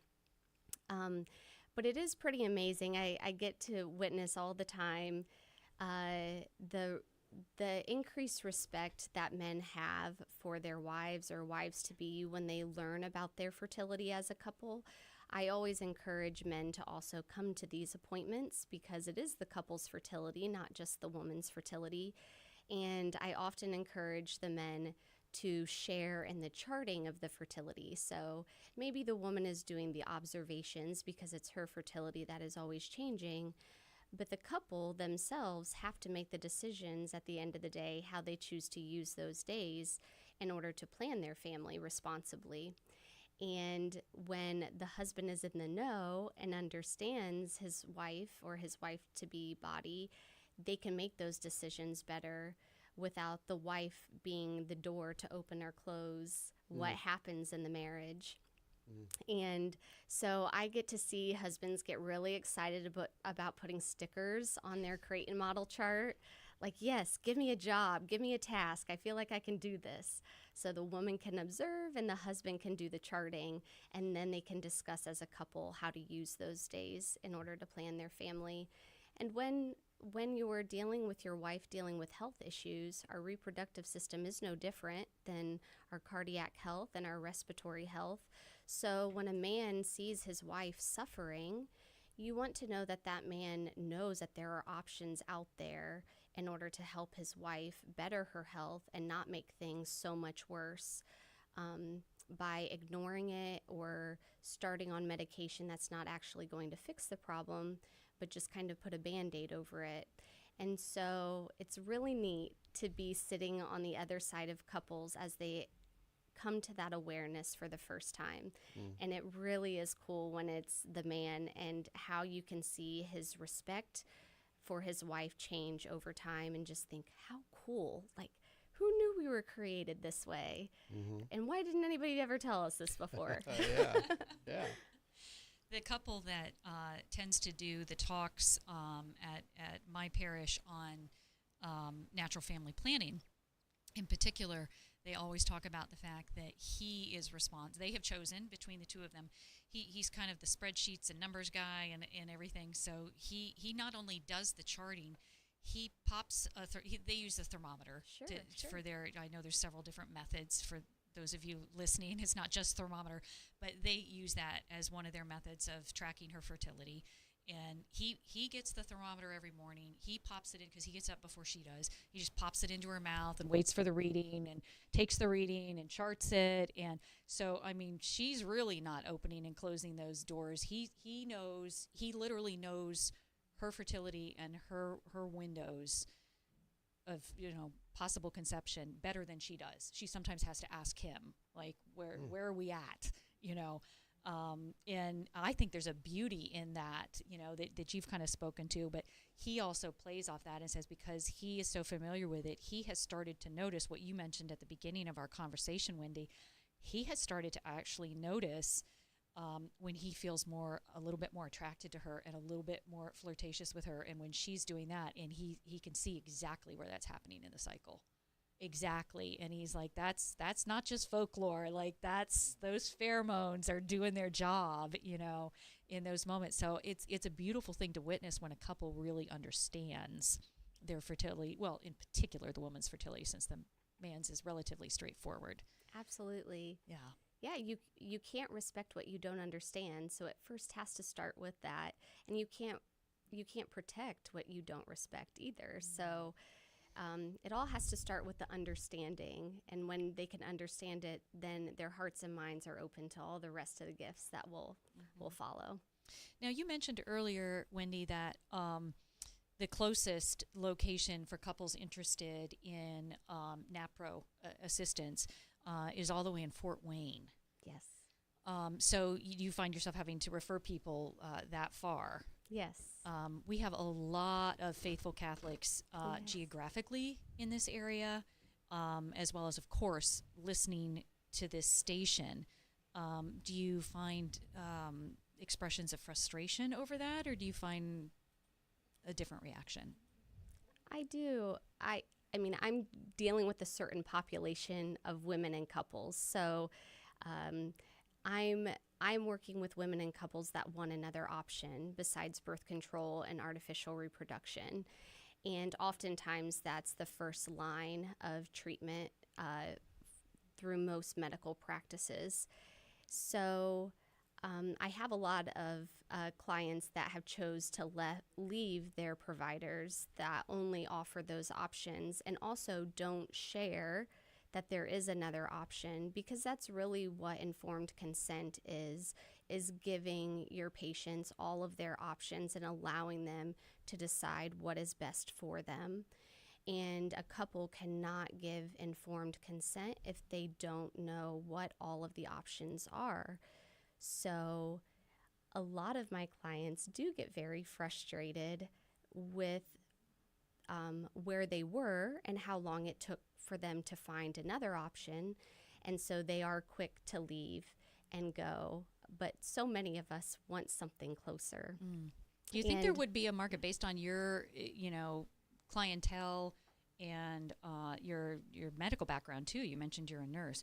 Do you think there'd be a market, enough interest, clientele, patients, I guess is what I'm trying to say, that if there were a doctor interested in practicing or at least providing this as an option to his or her patients, that could be supported in this geographic area of the state? I do, 100%. I don't have numbers for you to share on air about how many people have left or moved over to a doctor that provides more pro-life medical care. But I have clients all the time that say, sign me up. If you have a fertility care place, if you have a doctor and a provider, I will be their ultrasound tech. I will be their social worker. I will be their nurse.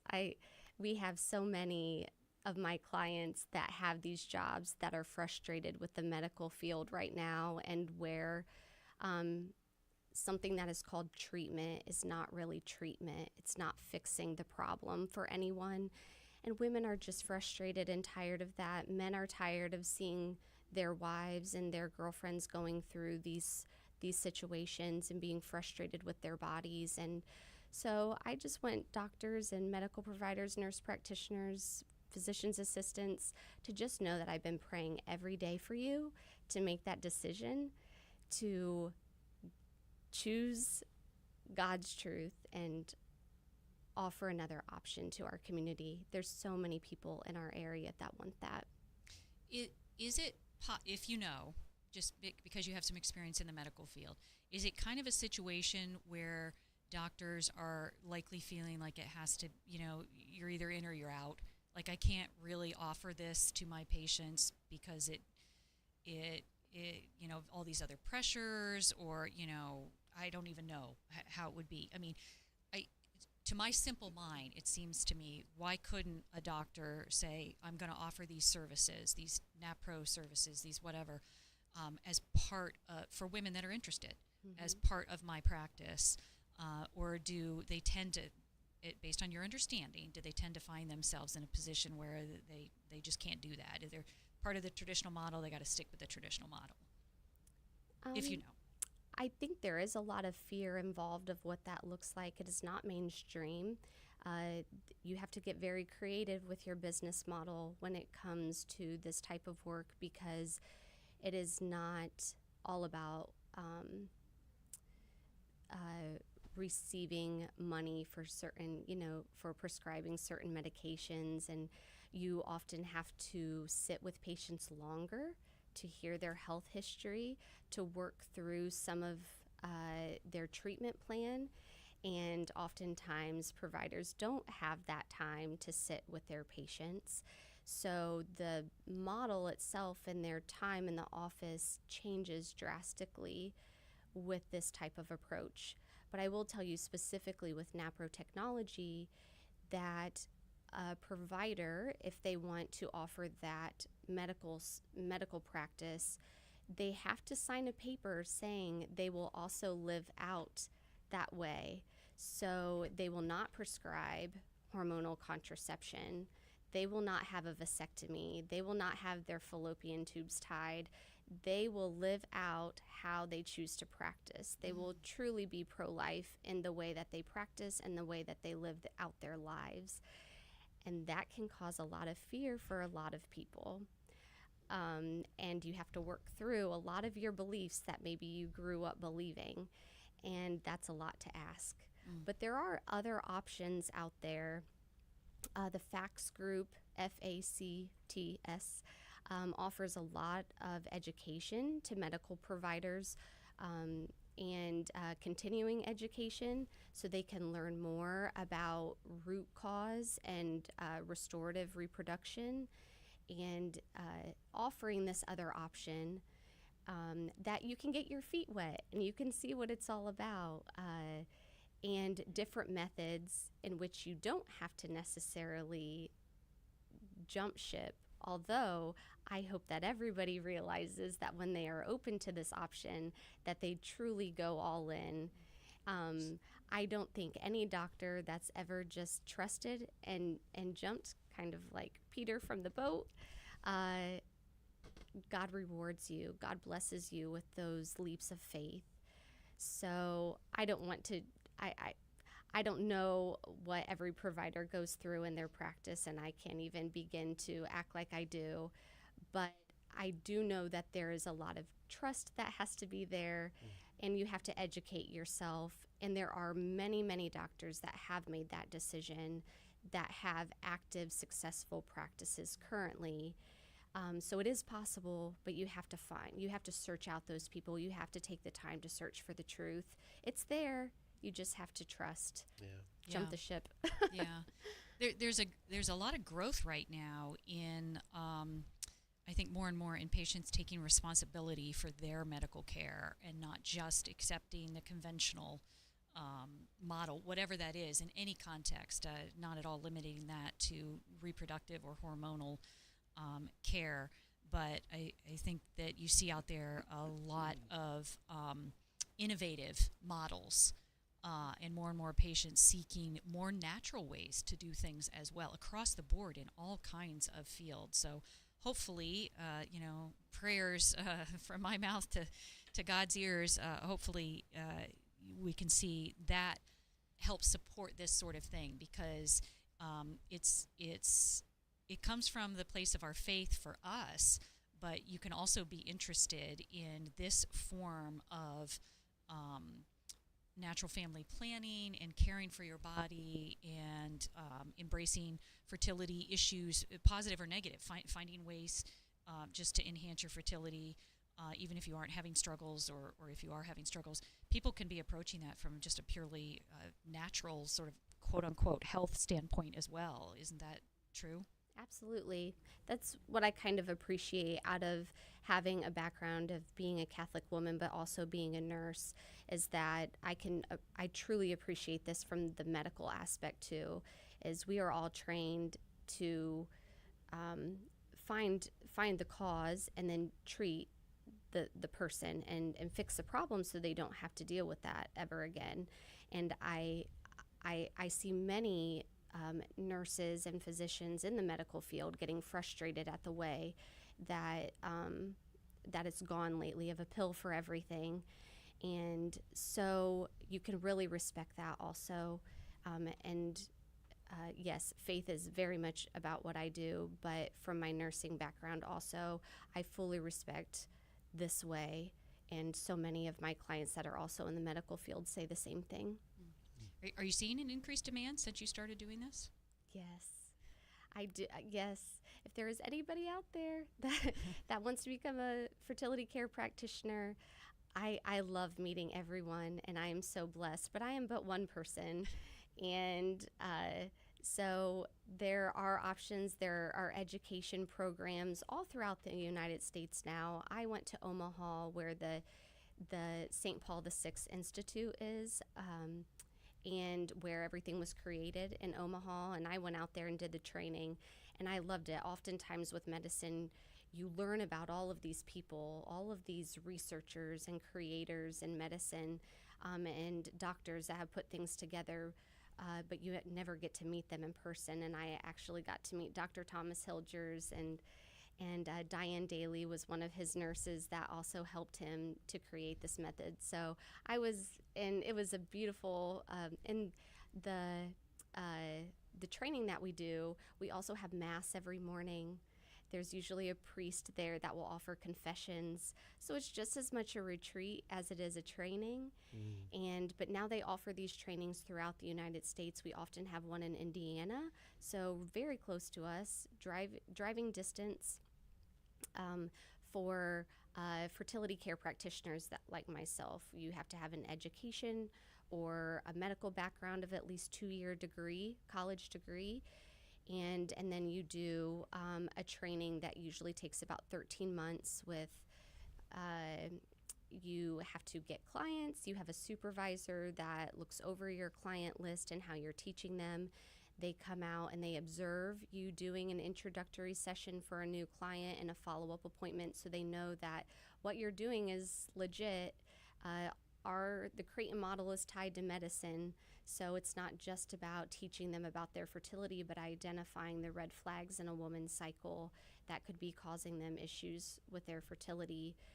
And then doctors, they're called medical consultants in the NAPRO Creighton world, and they receive the initial first training that we Creighton practitioners receive, but then they receive the additional medical side of things on the protocols that they offer to fix any reproductive issues.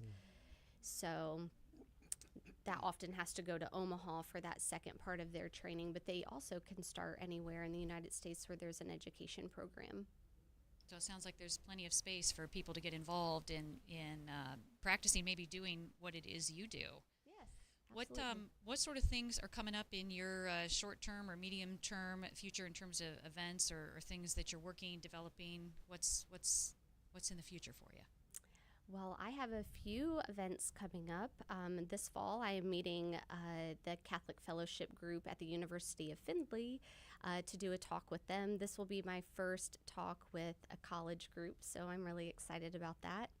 And I have a couple of presentations at local parishes for their pre-Cana engagement retreats that they have. I have a mother-daughter event coming up in Bryan and Archbold, still in the planning processes that we're trying to put together for in the spring. And for any of those men, I'm not forgetting that I'm kind of collaborating with the diocese to try to put a father-son event together at the same time that the mother-daughter event is going on. So we just need our really strong men that are willing to provide that presentation. I absolutely would be a part of it, but it's always more welcomed when, you know, another man can do that presentation versus me. So we're trying to work in collaboration, come up with some ideas for a father-son event at that same time. That's beautiful. Yes. Yeah, that's very nice. Yeah. Now, wow, that's a little extra. There we go. That's a little bit better. When it comes to, I know I follow you on Facebook, so I saw a post recently that you've got quite a little baby boom going on. Talk about that a little bit. Absolutely. Thank you. Oh my goodness. I'm not a social media person, but that did get a lot of attention. Yeah. Whatever algorithms it took. More babies is because I have more clients. I've just been getting more people reaching out, wanting to learn the Creighton model and a little bit about NAPRO technology. And so I always celebrate new life. I sometimes am the first person to find out about the pregnancy even before the husband. So I just like to put that out there. I just love it when my clients let me know. I also did the same thing with my Creighton practitioner when I first found that I was pregnant after all of those years of dealing with infertility. I called up my Creighton practitioner right away and had to tell her and celebrate with that. So we celebrate life from the moment of conception. So I know sometimes our little souls are lost too soon, but when the couples know that their child was known and loved from the moment he or she was created, there is a sense that my child did matter. You know, it wasn't just 10 weeks into the pregnancy that they were seen, but they were known and celebrated from the moment they were conceived. And yes, so I just happened to realize I keep a little countdown in my room of all the babies that we're waiting for, and there were 12 babies that we're waiting for currently, at least that I know of.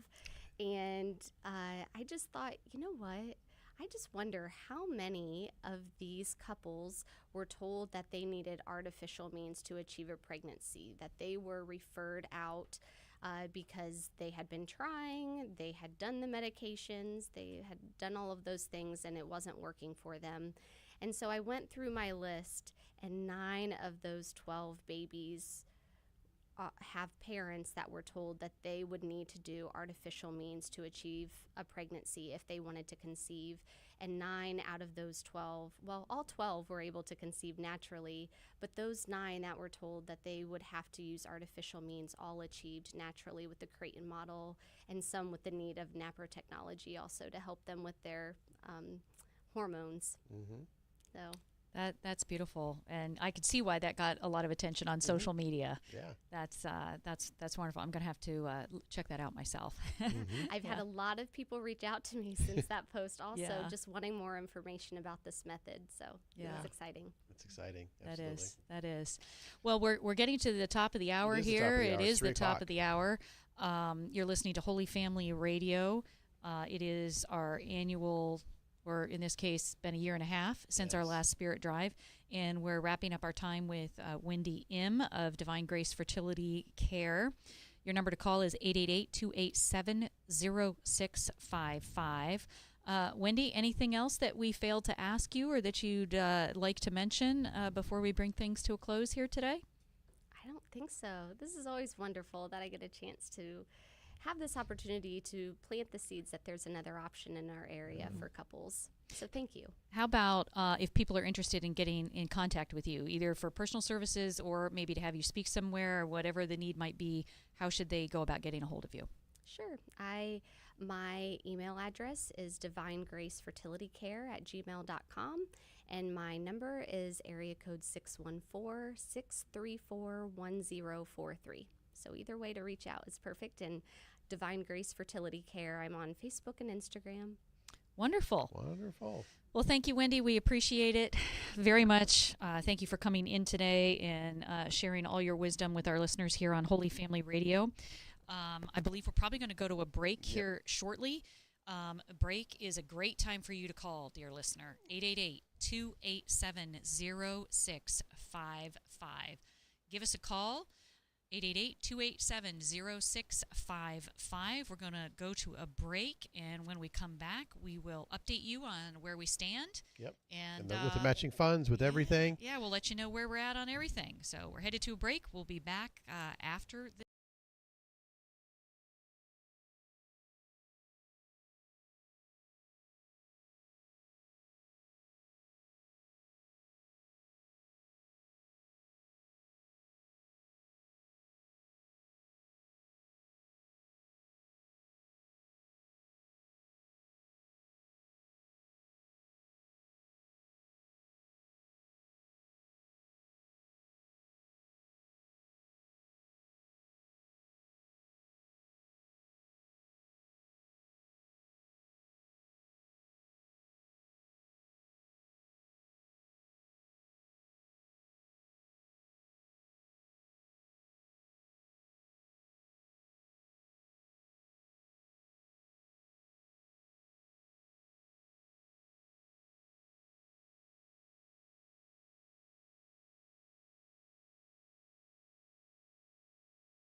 And hello, everybody out there. This is Deacon Jeff along with Kim here for our Spirit Drive here today for 2025. It's been a pretty darn good day here at Holy Family Radio. You know, we start off every Spirit Drive with goals, and we have different things that we'd like to achieve our future goals for this radio apostolate and this media ministry. And so far, so good. Things are going well. Our goal overall for this drive was $60,000. And as you know, we've had our fund open for a month, so we've gotten a number of donations, before we even went on the air today. And then donations that we received, both folks coming in to the studio to drop off checks or to make other donations to folks who are using our website or the app or what have you to get access to our online giving form. Our total now is we're over halfway there to our goal. Praise the Lord. That is just so exciting. Over halfway there to our goal. $31,635 is where we stand at this exact moment here on the Spring Spirit. I said spring.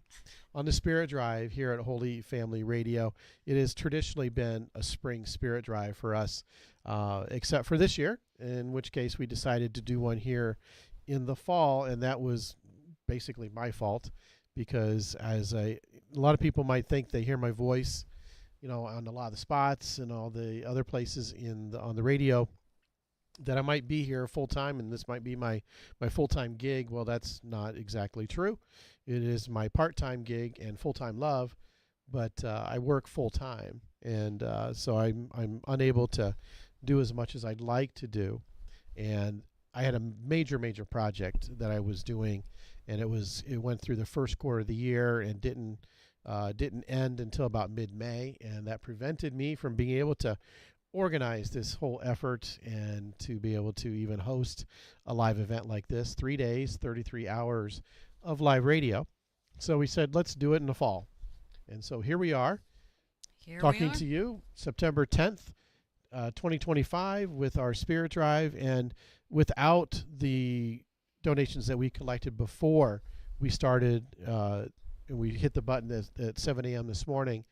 This has been a record day of giving, and so we only have you to thank for that, and we certainly would like to see how far we can get on this first day, and we only have about 2.5 hours left in this day. 4, 5, 6, 4, 5, that's right, 2.5 hours left in this day. And with that, there are matching funds available for you. There's still $2,000 of matching funds available for you should you make a donation now by calling 888-287-0655, 888-287-0655. Would love to hear from listeners who are listening to us right now on 90.9 FM. That is our new station. Went on the air in January of this year.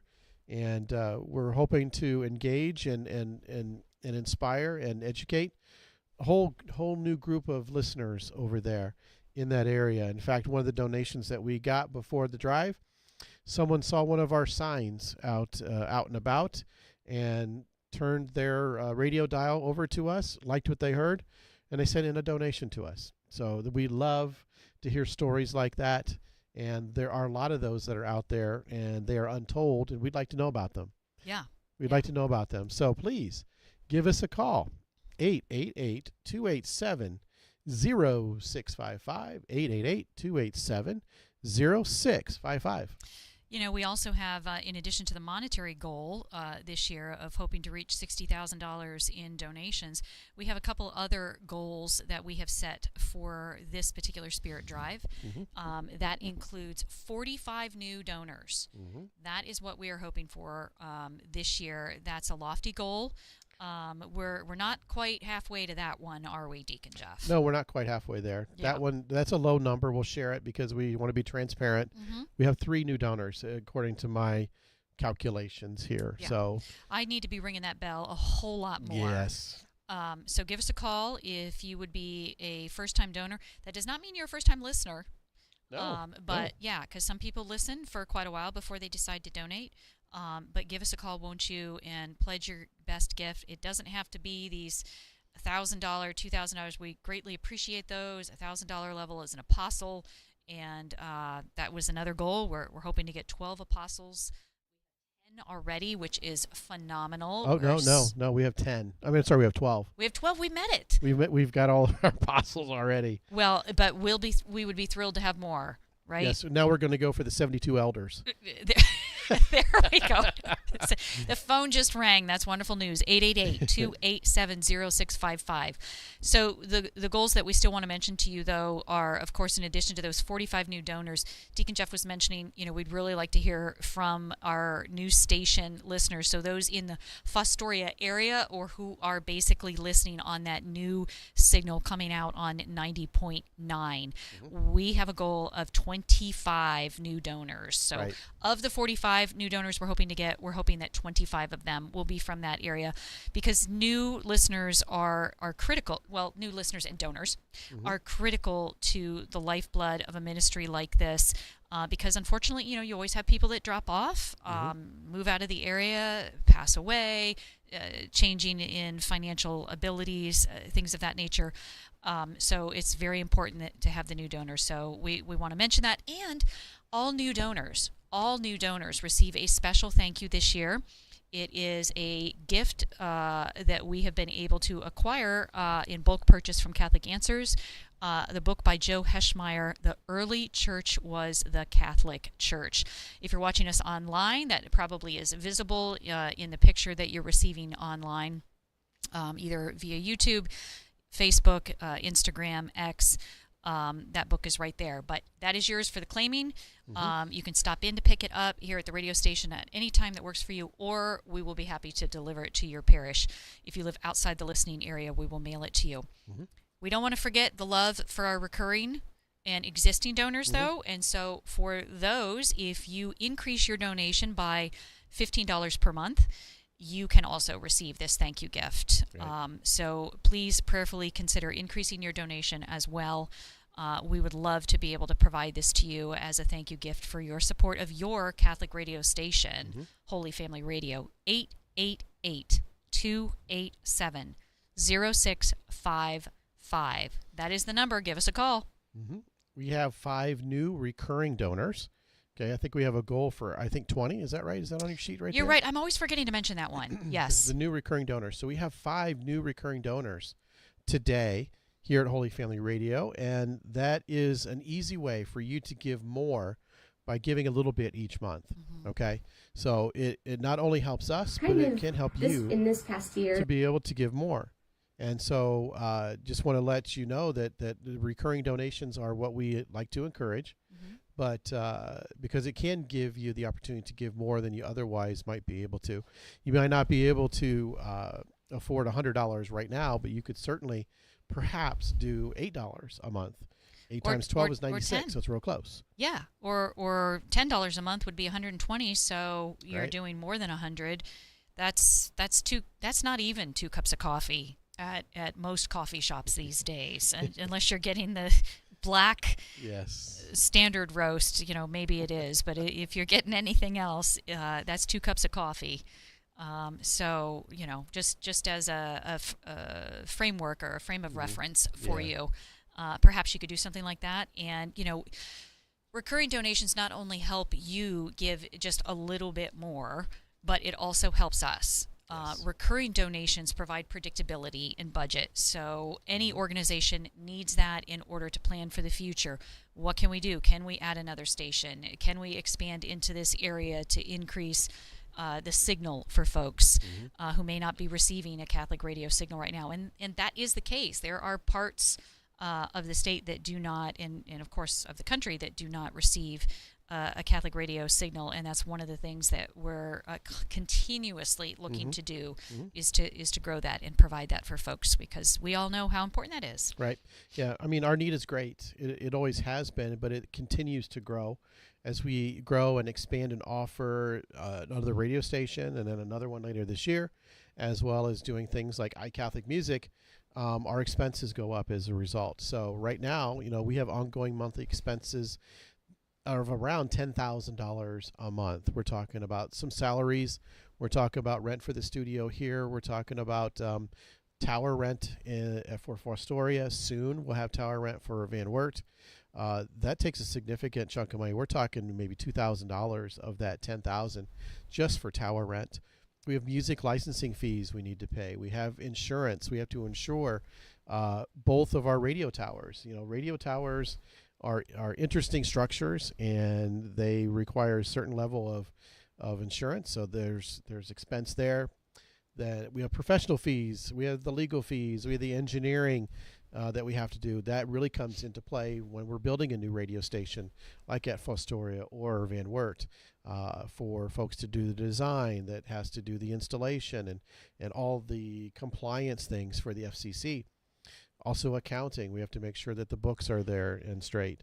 Also software. Can't forget about the software, the mobile apps, the streaming, the website, the cameras that we have here.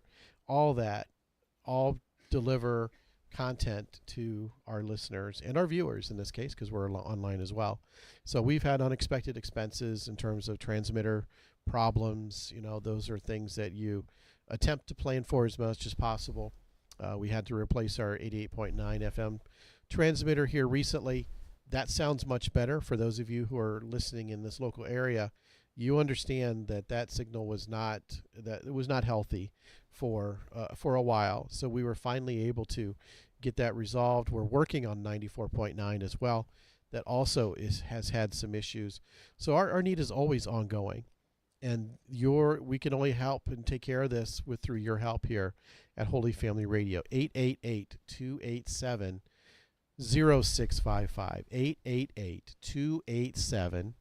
888-287-0655. You can make a donation online. Just look us up on Facebook or YouTube or X.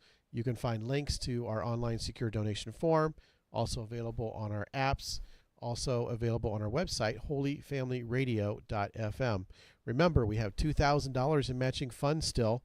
I think the phone has rang once or twice. I'm not sure if we have any donations here to put in, but either way, we will continue to monitor that, and encourage you to jump in right now and claim a book if you're a new donor. Why, if not now, when?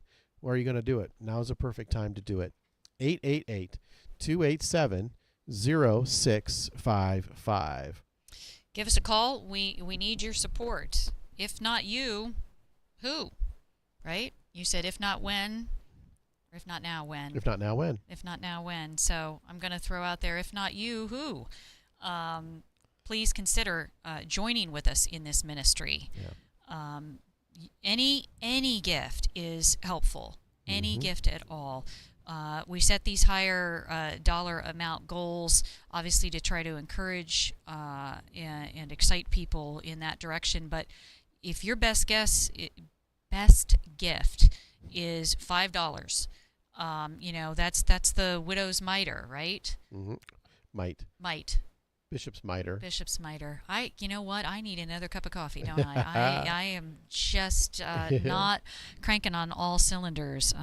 Hopefully, we have my microphone fixed, though. It sounds a little bit better, yeah. Yeah, that's good. We were having trouble with my microphone earlier, so all kinds of challenges. Well, I think we're probably going to take a break here relatively shortly, and we're going to bring in Father Matt Keller from St. John the Baptist Parish here in Glandorf. Break is a great time to call. Lots of people like to call during breaks so they don't miss the content. 888-287-0655. Give us a call at that number, 888-287-0655. We're going to take a short break, and when we return, we will speak with Father Matt.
Jeff, along with Kim. I want to thank you so much for joining us here today for day one of our 3-day Spirit Drive here in 2025. It's at an unusual time for us in September rather than April, but better late than never, I say. And so therefore, I want to encourage you to join us in this mission by offering your best gift to keep Holy Family Radio on the air for another year so that we can reach more souls with the good news of Jesus Christ and his church, the fullness of truth, and we try to proclaim it with clarity and charity. We also like to share the joy of the gospel through the power of music, through our iCatholic music service. So if you don't know about that, we'll talk about that here over the next day and next couple of days. Talked about it a little bit already, but I'm busy trying to find where's my donation form tracker. There it is. I was going to say, I was just looking at it and saw we had at least one donation come in since we were last given an update there. Yes. Yeah. So right now we had a $2,000 matching gift fund, and we have $1,800 left. But I got a couple of donations here, which gets us down to $300. So there's $300 left of this matching fund here, folks. So if you want to get your donation doubled, whatever dollar amount that is, it gets doubled by calling 888-287-0655, 888-287-0655. One of these donations that I just have in my hand and going to be putting into my tracker is another apostle.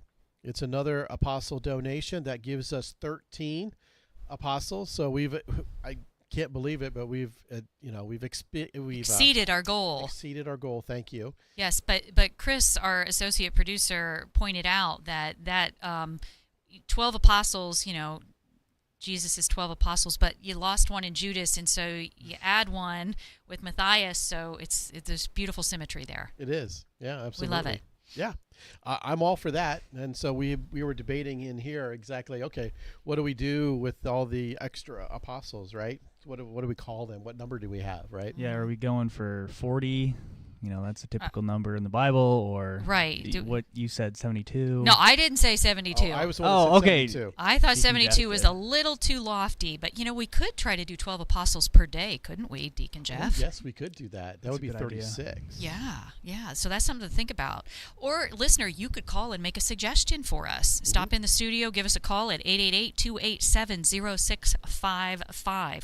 We have met and exceeded our goal for apostles. Those are donors of $1,000 or more per year, broken up into recurring monthly donations if they want, or one-time check, cash, a bag of quarters. We'll take it any way that works for you. We appreciate it so very much. Right. And I know you said you had another donation Yeah, I do as have well. another donation as well. This goes towards our matching fund. So like I said, we have $300 left of that fund to cover. But this donation was made by someone who did it in honor of Father Matt Keller, our guest who is in studio. All right. So want to mention that is an opportune time for that. And so they also mentioned that they are challenging other folks to donate in honor of their parish priest or their favorite priest. I love that. Whether that is a current active priest or one in memoriam of any sort. So it's a great idea. It is. We also had a similar sort of challenge or suggestion from Kaleida parishioners. That's right. That's right. Urging fellow parishioners, a parishioner who made a donation of $15 per month. That's right. Gets this book. That's right. Gets that book. We're giving as a thank you, and also challenged fellow parishioners there. Two more. He or she basically said, let's go, Kaleida. 2 more parishioners at $15 a month. Right. You can do it. So. Yep. Absolutely. We've had other people offer those sorts of challenges to their parish. We had one, I think, that did for their family. Said, okay, family so-and-so, family Schrader, family, you guys call and make your donation. So, hey, get creative. We'll take it. We get loopy here. We love these creative ideas.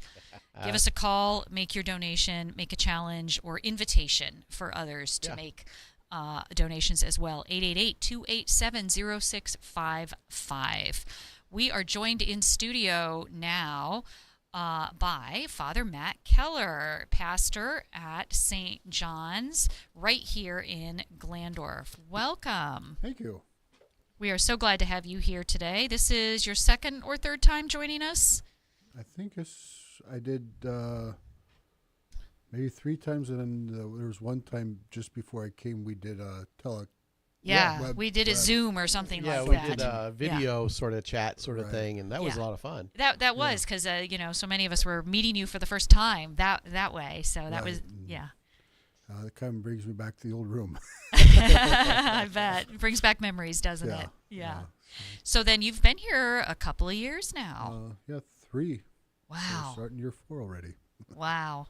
That's amazing. And so this has been your first assignment as a pastor, right? Correct. And so how has that been? I mean, coming in, you're probably, am I prepared for? Am I ready for it? How has that been for you? How much have you grown during this time? I know I'm growing. The journey of faith is always growing. And it's been different. It's a big step going from a parochial vicar to pastor, but it's also different being pastor 1 versus being parochial vicar 3. Yeah. I'm grateful for just 1. Mhm.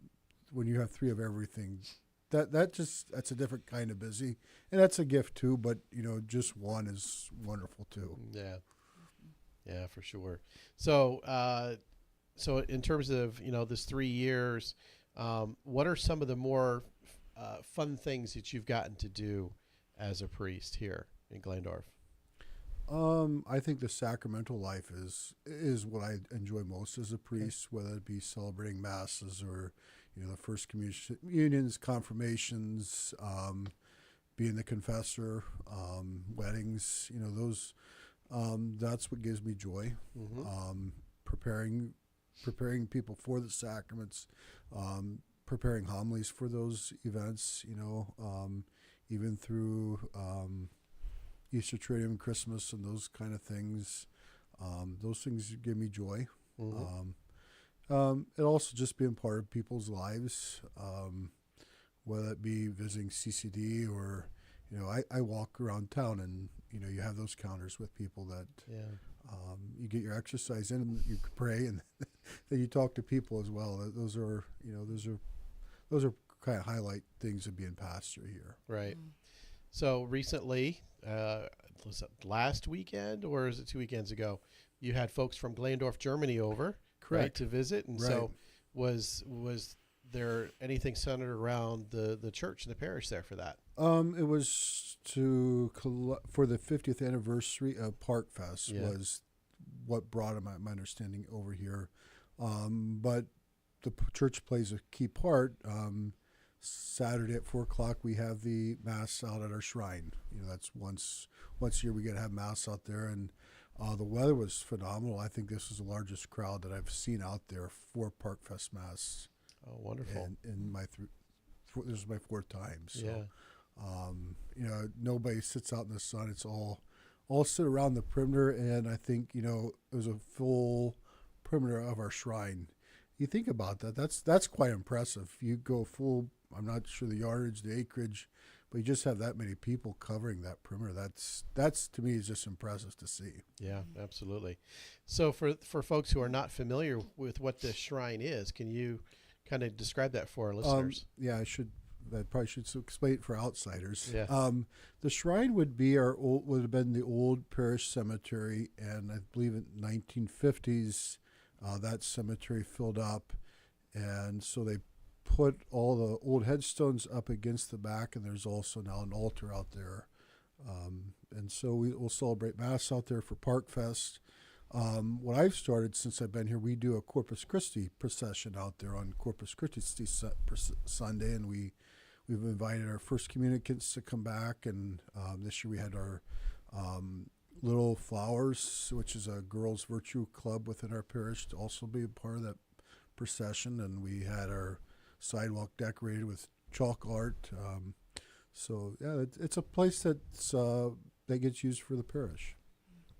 Very nice. Yeah. So trying to think now, you've got a very active parish. You've Sure. got a lot of amazing people here. Absolutely. What are some of the big events that you might have coming up? I think you got an event next weekend, right? We have which would be Sunday Fun Day.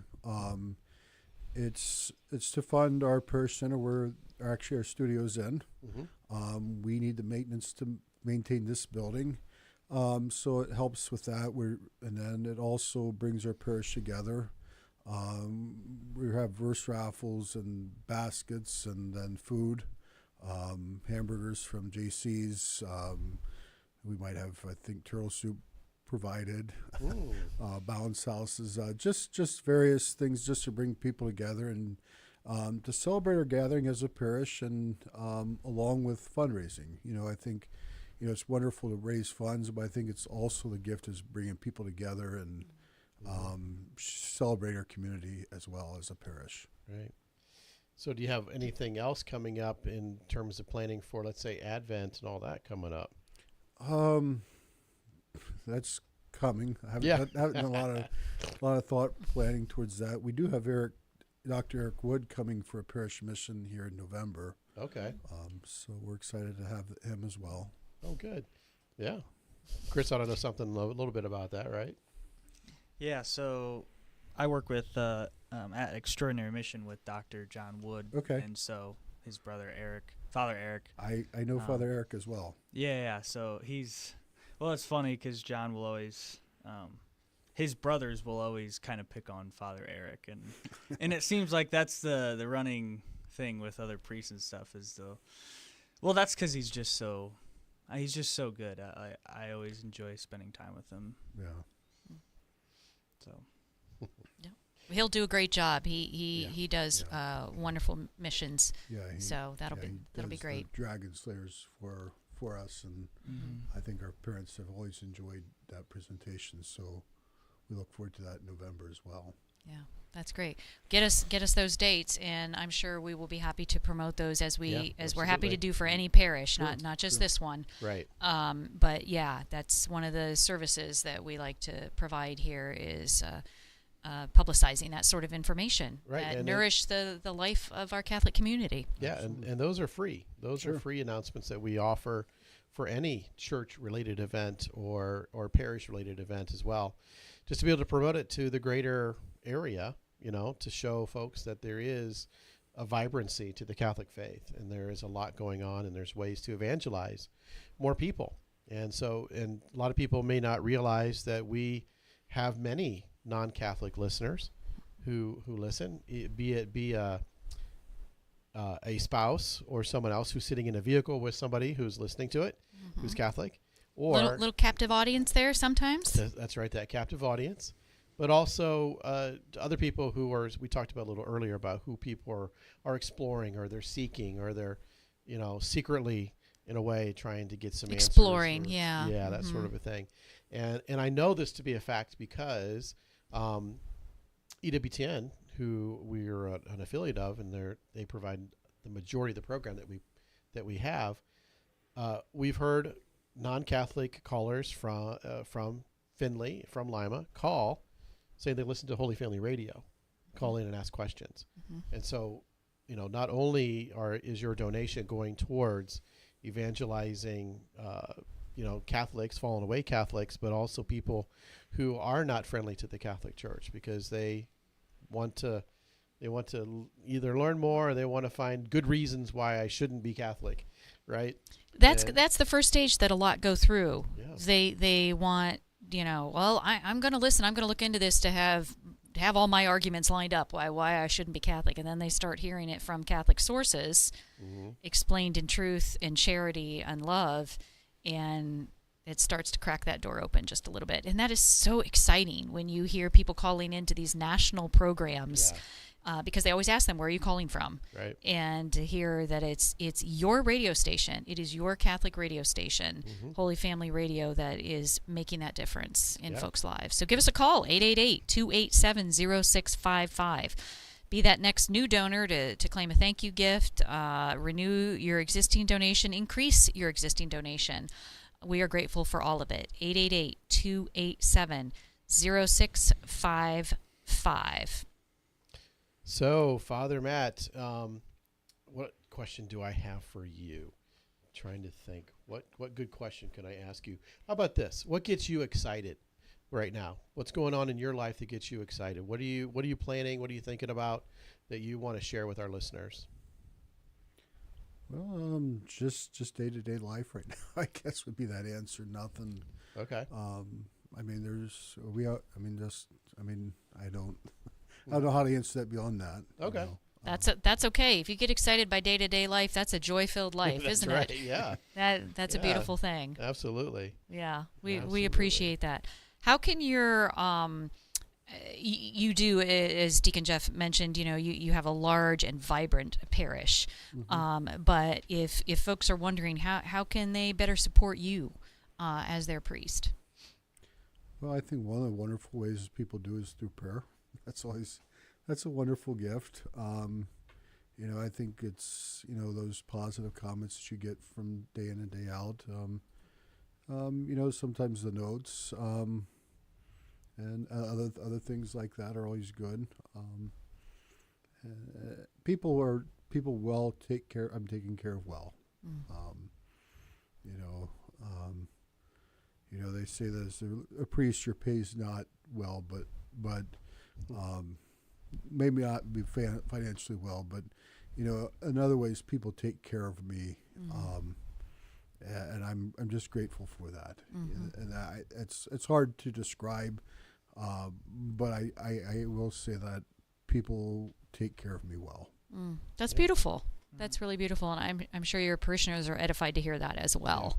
Yeah, I talked to Father Eric Kaufman yesterday. He was over here and did a pre-recorded interview, and we kind of talked about the fact that we should always pray for our priests, because you never know. Let's put it this way: the devil doesn't want the Eucharist to be confected or provided to the people, right? So he's going to do anything he can to keep us away from it.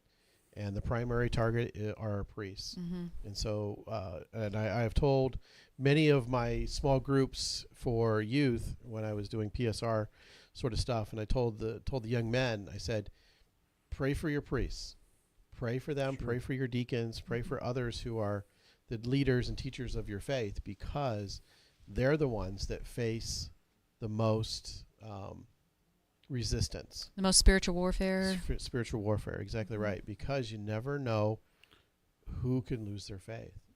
Never underestimate the fact. That's why I don't take it lightly. I think there's no way. I am all invested in this whole thing, but you just can't put your guard down and just be so proud. That would be pride, right? Yeah. And think that can't happen to me. And that's exactly what happened. So yes, pray for your priests. Prayer is what keeps me going. Particularly when things are busy and chaotic, it's without, if I would forget to pray or stop prayer, I don't know if I can continue to do what I do. Yeah, that's important. I know that the prayer life, what was it, when there's a priest that wants to step away from being a priest, what's the first thing they tell them in their interview or ask them? When did you stop praying? Sure. When did you stop praying? So that is so true. So always pray up, folks. Pray up. Have hope, and support Catholic radio, because we're broadcasting faith and sharing, broadcasting hope and sharing faith. That's right, here at Holy Family Radio. 15 years now we've been doing this. 15 years. It's been 15 joy-filled years to be able to provide this to you, our dear listeners, and you can also help us in this mission through your best gift. Can you do that for us right now? 888-287 0655 888-287-0655. You can also go online to our website, holyfamilyradio.fm, holyfamilyradio.fm. Also use our mobile app. There's a donate button, takes you to the same form. You can also find us on Facebook, YouTube, X. We're streaming live to all those platforms right this very minute. If you subscribe to those channels, and if you click with the bell icon or whatever else to get notifications, you'll get notified that we're live. You can find us, listen, hello, watch, and donate. 888-287-0655. It's 4 o'clock. I got to do a break, and we've got another guest coming at 4:30. 4:30 is Gary Zimick, who we've talked to several times at the during the Spirit Drive. He's an author and a speaker, and been very successful, and we enjoy speaking with him. And after that, at the 5 o'clock hour, we're going to have a young lady who's had a special opportunity to encounter the Lord in a special way through the Catholic Youth Summer Camp, and she's going to provide her testimony. So looking very much forward to that. So stay tuned here on Holy Family Radio. We are going to go to a break, and with that, And thank you, Father Matt, for coming in. Thank you for having me on, and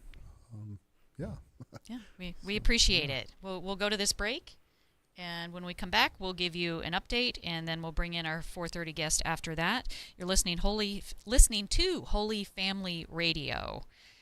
We'll be back after this break.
And I kind of like that song. It's a nice tune.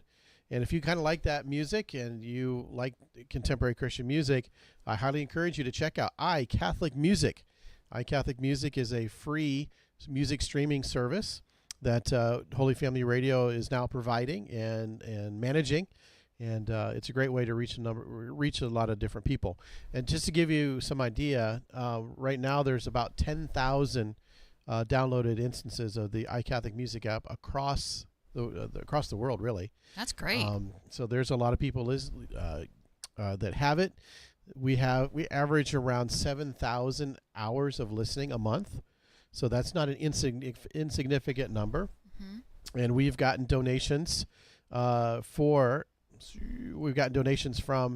iCatholic Music listeners here today on Holy Family Radio. To give you an idea, we've got donations from Arizona today. We also Massachusetts, New York, Illinois, as well as Australia. That's amazing. So the iCatholic Music app is really iCatholic Music. iCatholic Music. iCatholic Music app is has really a wider reach even than just this radio station. Oh yeah, absolutely. Any given time, we have a dozen or so listeners from Chicago, New York, Florida. There's a lot of listeners in the New York area because that's kind of where iCatholic Music grew up at. But yeah, it is amazing to see all the listeners that we have in Texas. A lot of listeners down there. Yeah, we're really very blessed to have those that wide of a reach with the simple, somewhat simple support that we're able to provide to iCatholic Music by acquiring that and continuing that music ministry of solely Catholic artist music. That's right. So if that's one of the ways that you nourish your faith life, then check out the iCatholic Music app, and you can find that in both of the versions of the Apple App Store and the Google Play, Android Play. How do you say it? No, it's the Play Store. The Play Store. Yes, it is Android Auto for the car, right? For the car, Yep. right.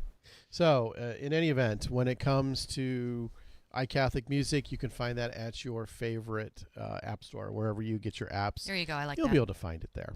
All right. So we don't need to be all that specific, I don't think. So. Good, because I can't seem to remember it. I'm very grateful. So anyhow, do you got a comment for us, Chris? Oh no, I don't think so. Oh, okay. All right. Just listen. I'm just listening right All right. now. Well, Okay. Shout out to you, Chris, by the way, who is Yeah. joining us in the studio as our first time associate producer, helping me block and tackle all the cameras and the streaming and everything else, taking that off of my hands and be able to and do that. He's doing a very capable job. So shout out to him for that. It's been awesome to listen in on all these interviews. There's been a lot of good conversation and a lot of wisdom. Yeah. Well, you looked so engaged over there. I think that's why we both thought you wanted to Oh, say really? something. Yeah. So I mean that's kudos to you that you're very Awesome. engaged in this, and again we appreciate you so very much. It's Yeah, you're it's a huge help to us. Yeah. Absolutely. So now is the time to call. We're getting closer and closer to the end of our first day. Now's your opportunity to join the family by calling 888-287-0655. 888-287-0655. We have a $2,000 matching challenge. I mentioned that before. We are at $1,500. So we have $300 more left in that matching fund for you. Wait, you said we're at 1,500 of the 2,000? Of the 2,000, that's correct. Did I say it So we have wrong? 500 left. We got 500 left. What did I say? You said 300 left. That's why I was confused. I didn't know whether that meant we had 1,700 met. Keep me honest, Kim. I Keep shouldn't. me honest. I shouldn't nitpick. I'm sorry. No, please. We have to get it right. All right, $500 left of the matching Yes, challenge that's on the that's right. table. So with that, call us, 888-287-0655, 888-287-0655. Our volunteers are getting way too rested over there. They're having a good old time just watching us through the window do all this work, and we want to keep them busy. 888-287-0655. We had a donor that gave us a donation in honor of Father Matt Keller, and they have challenged others to also donate in honor of their favorite priest, whether it's your parish priest, the priest who married you, the priest who's in your family, the priest who is someone who's been a big influence in your life, maybe Father John Ricardo or others. Let us know, and we'll announce that here on the air. We also have someone who is still out here challenging two people from St. Michael's in Kalida to join them in donating $15 a month in honor of Holy Family Radio's 15th anniversary. So this is your opportunity to call 888-287-0655. And lately, I think we've gotten more phone calls than we have online donations. Really? Yes. Earlier this morning, it was the opposite. We were getting online donations, but no phone calls.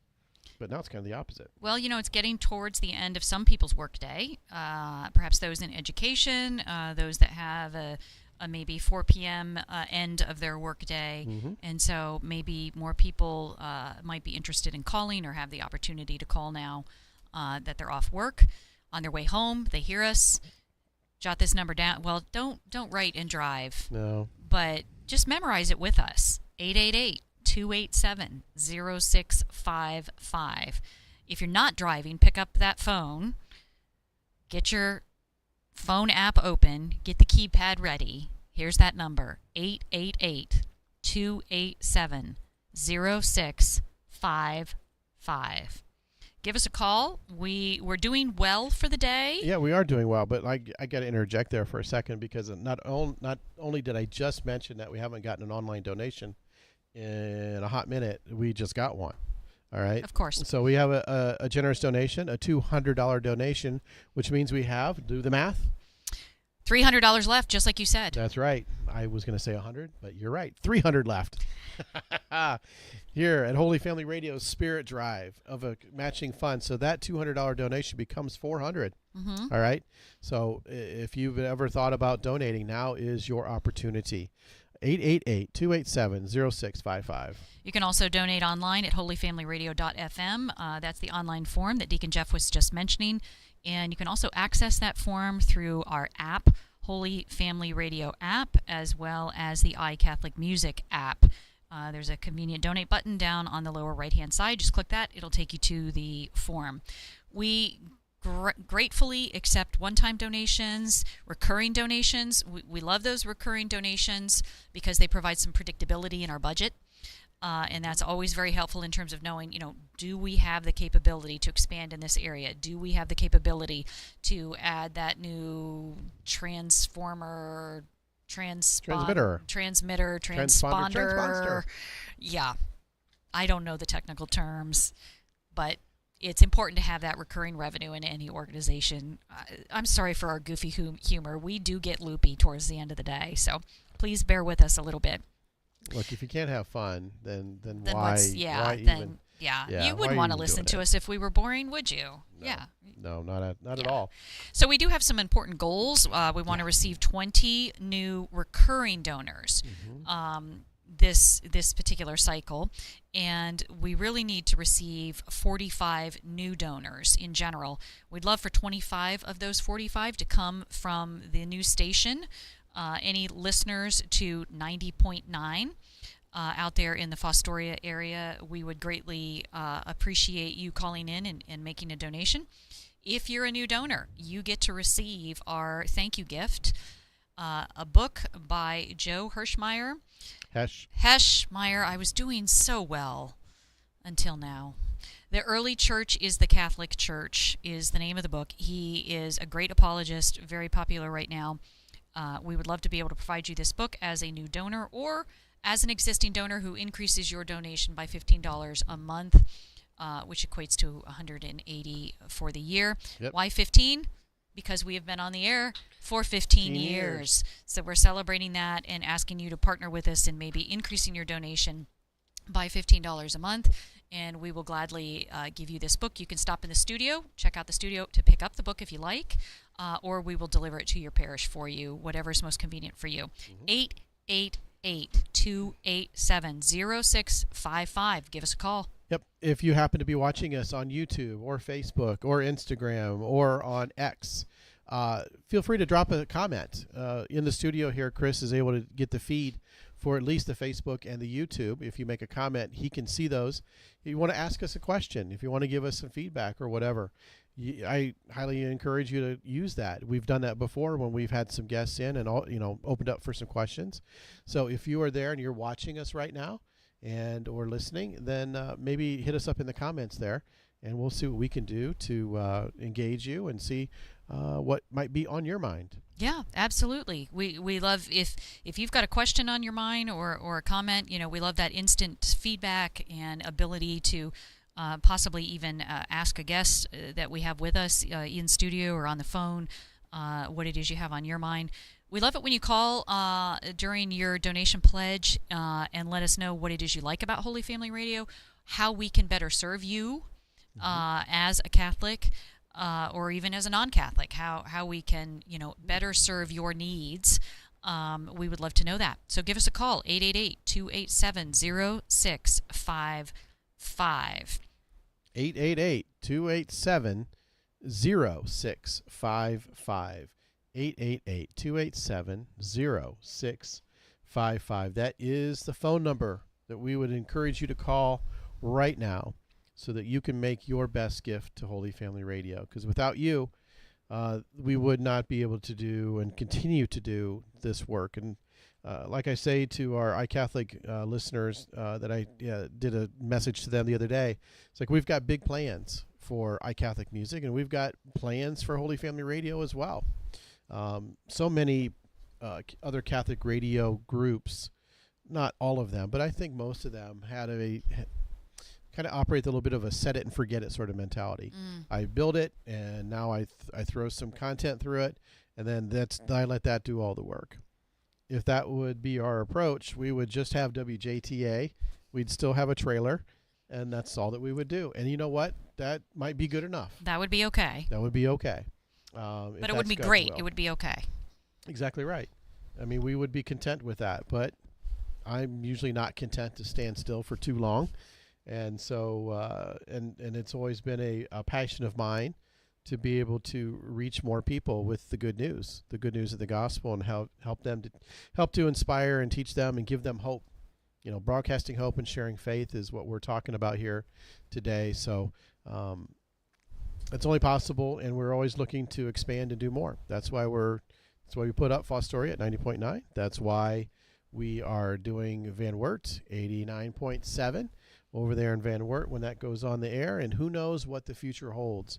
So I will only I teased the fact before that there was an opportunity for us to expand into another area, and that would require a capital outlay to make that happen. So that would be something that our board would have to seriously consider whether or not we could do that or not. And so it's only through the continued generous donations of our listeners that it might be possible that we could do that in the coming year or so. So I can't divulge any more than that, but I can just tell you that we're always looking to do more with the funds that we're given.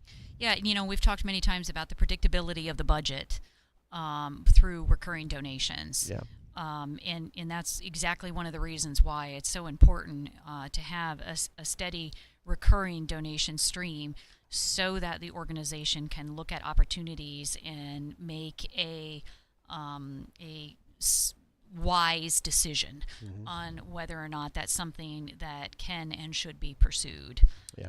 So that's a great example right there. Each of these opportunities for expansion that have been pursued over the years, over the 15 years, have been because of the generous support of listeners and because of those recurring donations as well that are so helpful in providing some predictability on that. That's right.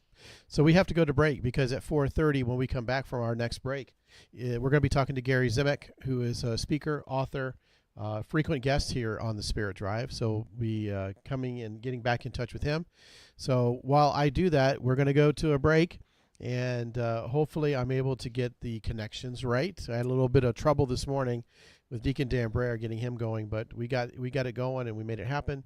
So now is your opportunity, though, while we're doing this, to call. You won't miss anything while we're doing this break. 888-287-0655, 888-287-0655.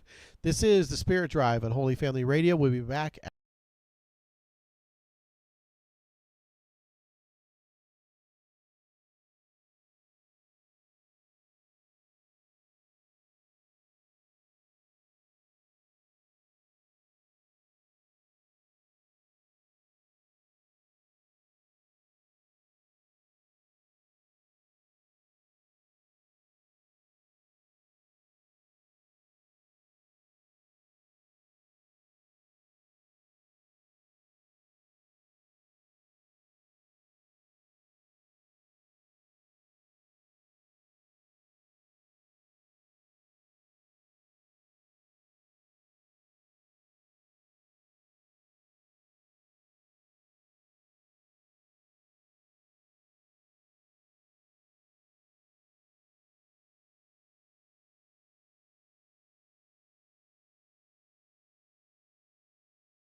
Hello?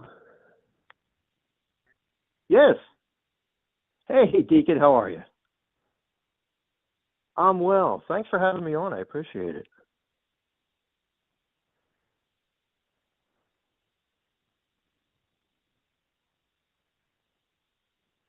Oh, okay. Yeah, it's been a long day. That was a while ago. Oh, man. Oh, you must be tired.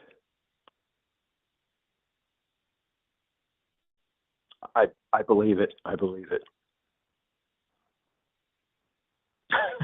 Yes, I hear you.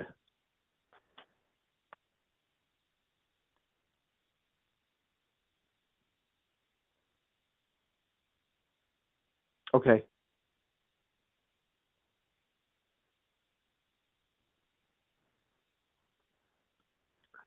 Oh, I like it. Awesome.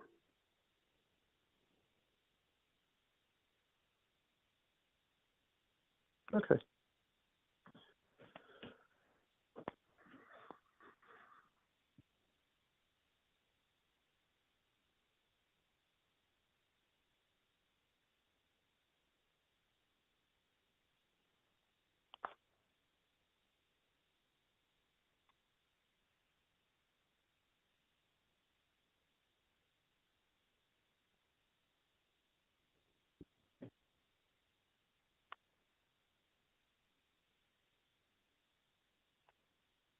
Wow.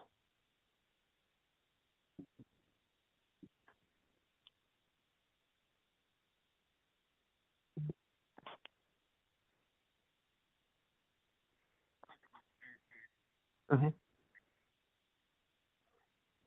Okay.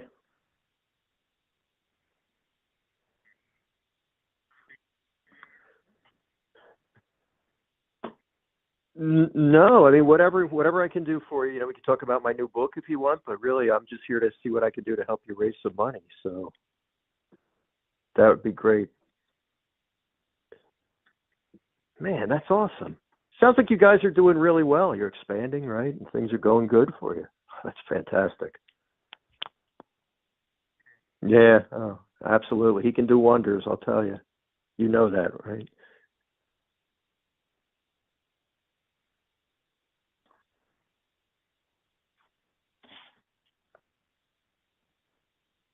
Excellent. Hi, now who is this? I'm sorry. Okay, so Kim and Deacon Jeff, I'm going to have both of you during the interview? Okay, very good.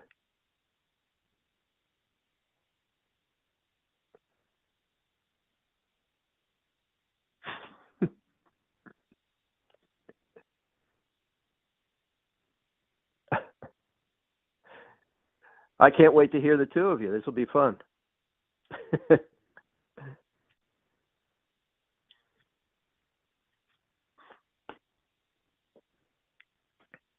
Sounds good. I'll be ready.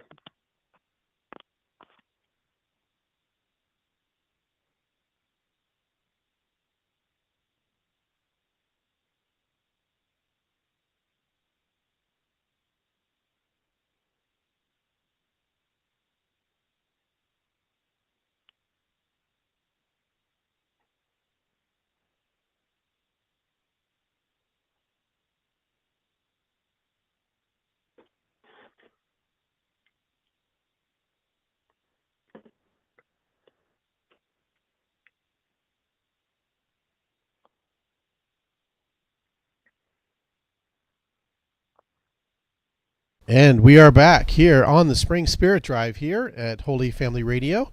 Thank you so much for listening. This is Deacon Jeff Compton along with my co-host Kim Schrader here in the last hour and a half of our first day of our Spirit Drive here in 2025. It's been a great day. It's been a record-breaking day for us, and it's only made possible through the generous support of our listeners and those who have come in.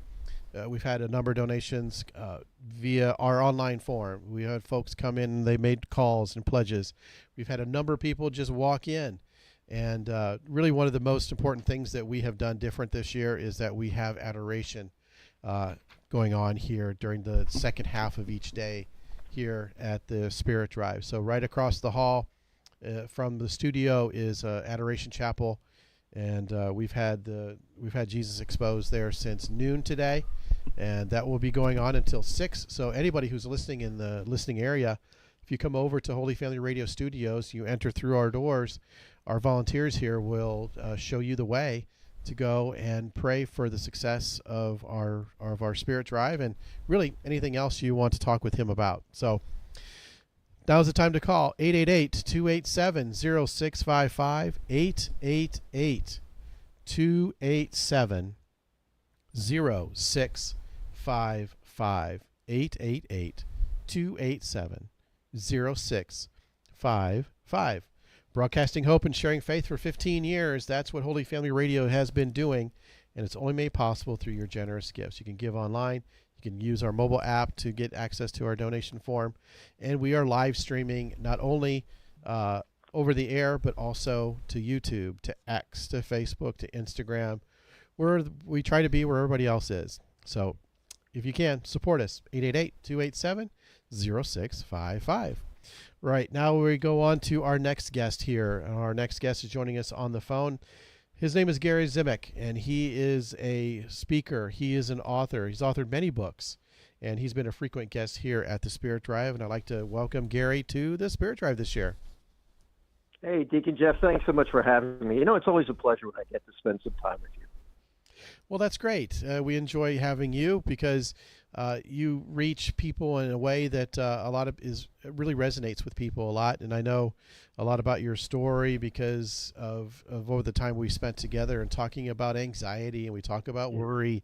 We talk about a lot of things. There's a lot of things in our culture that we can get really anxious and upset about. And so why don't you just give us a little bit about, what you've been doing lately.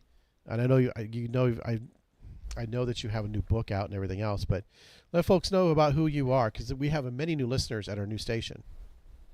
Yeah, well, thank you for the opportunity, Deacon. I'm a cradle Catholic, so I've been going to church for as long as I can remember. Never fell away from the church, but for so many years I was just incredibly lukewarm. I went through the motions, and that's despite going to 12 years of Catholic school, going to Mass every Sunday. I was lukewarm. And for many, many years, Jesus was just not real enough to me.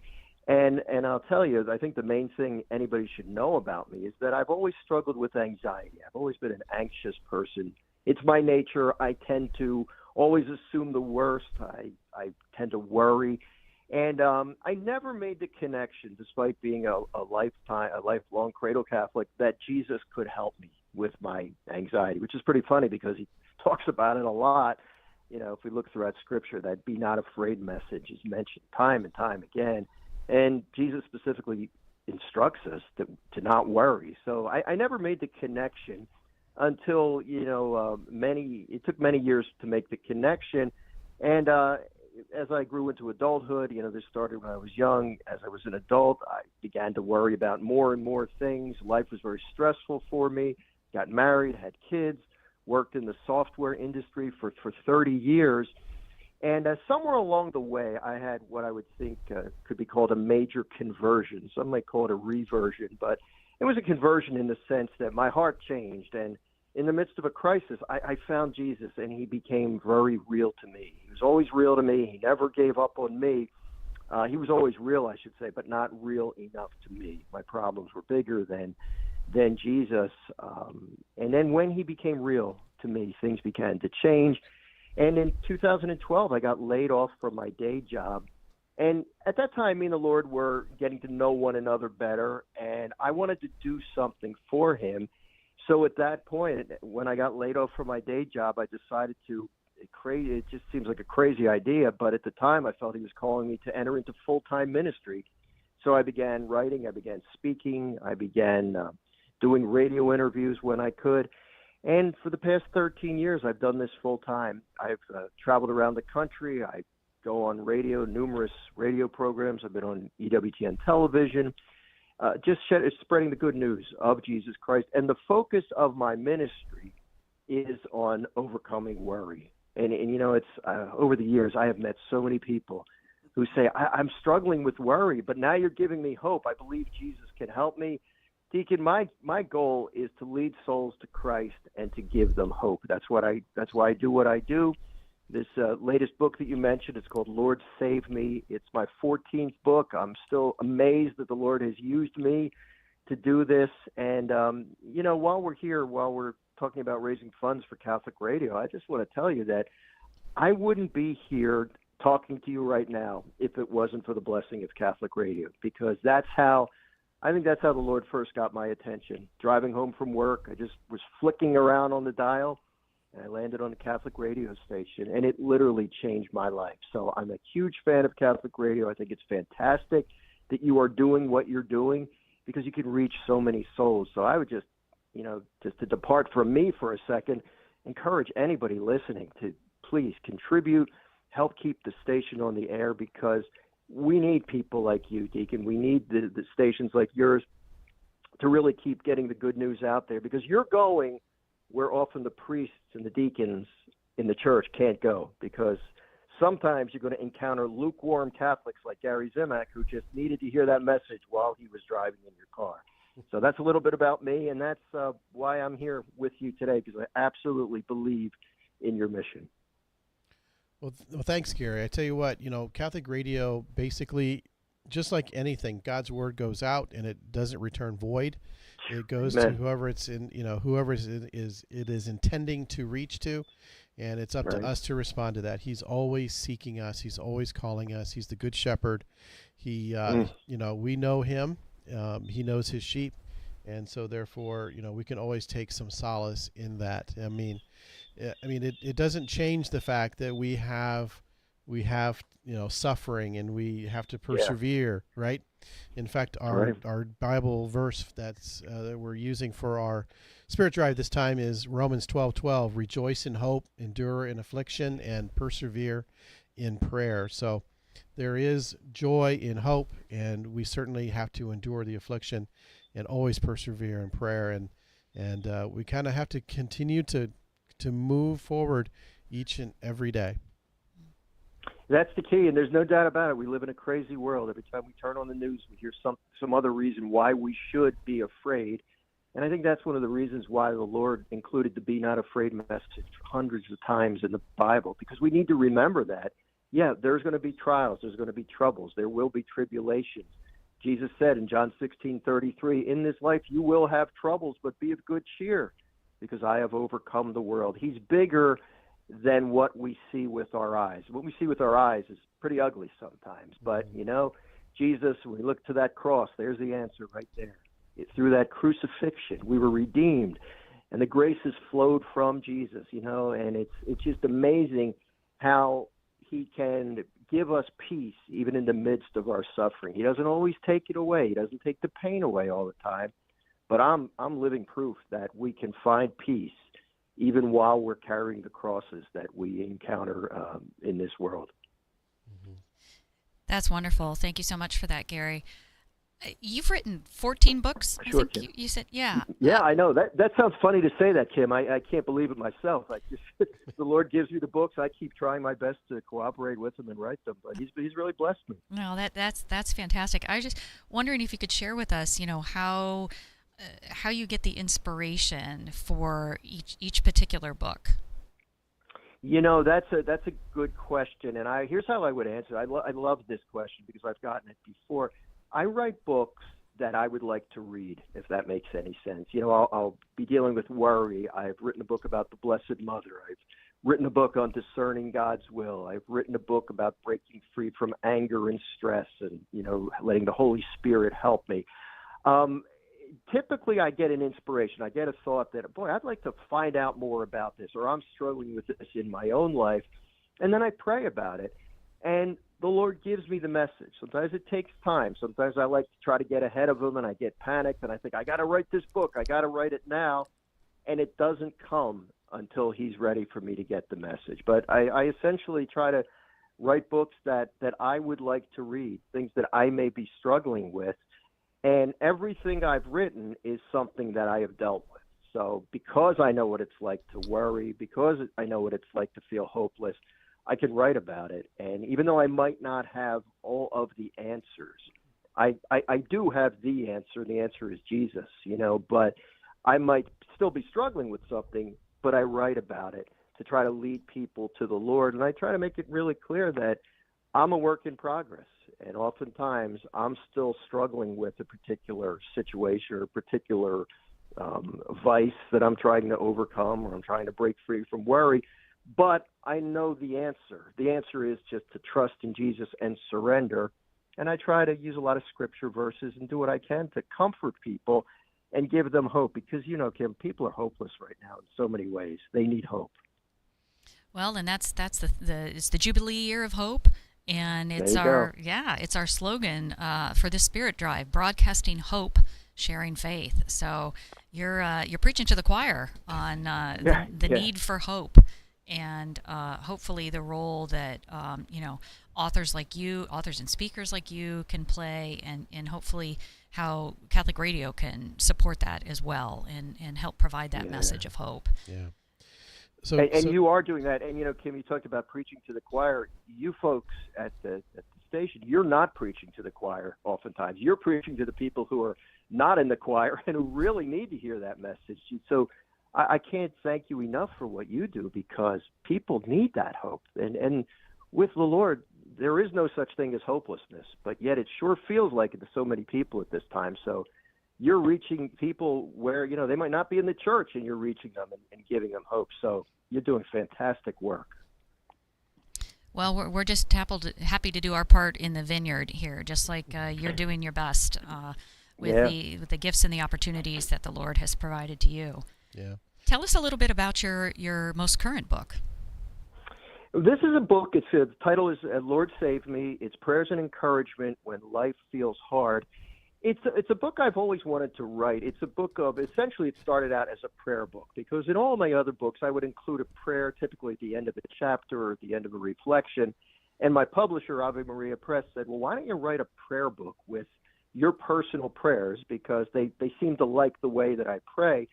So it started out as a prayer book. And what I did was I thought, okay, this is a book written. The Lord Save Me, the title is based on the words of Peter as he was trying to walk on the water, and he was beginning to sink, and he desperately needed Jesus to come to his assistance.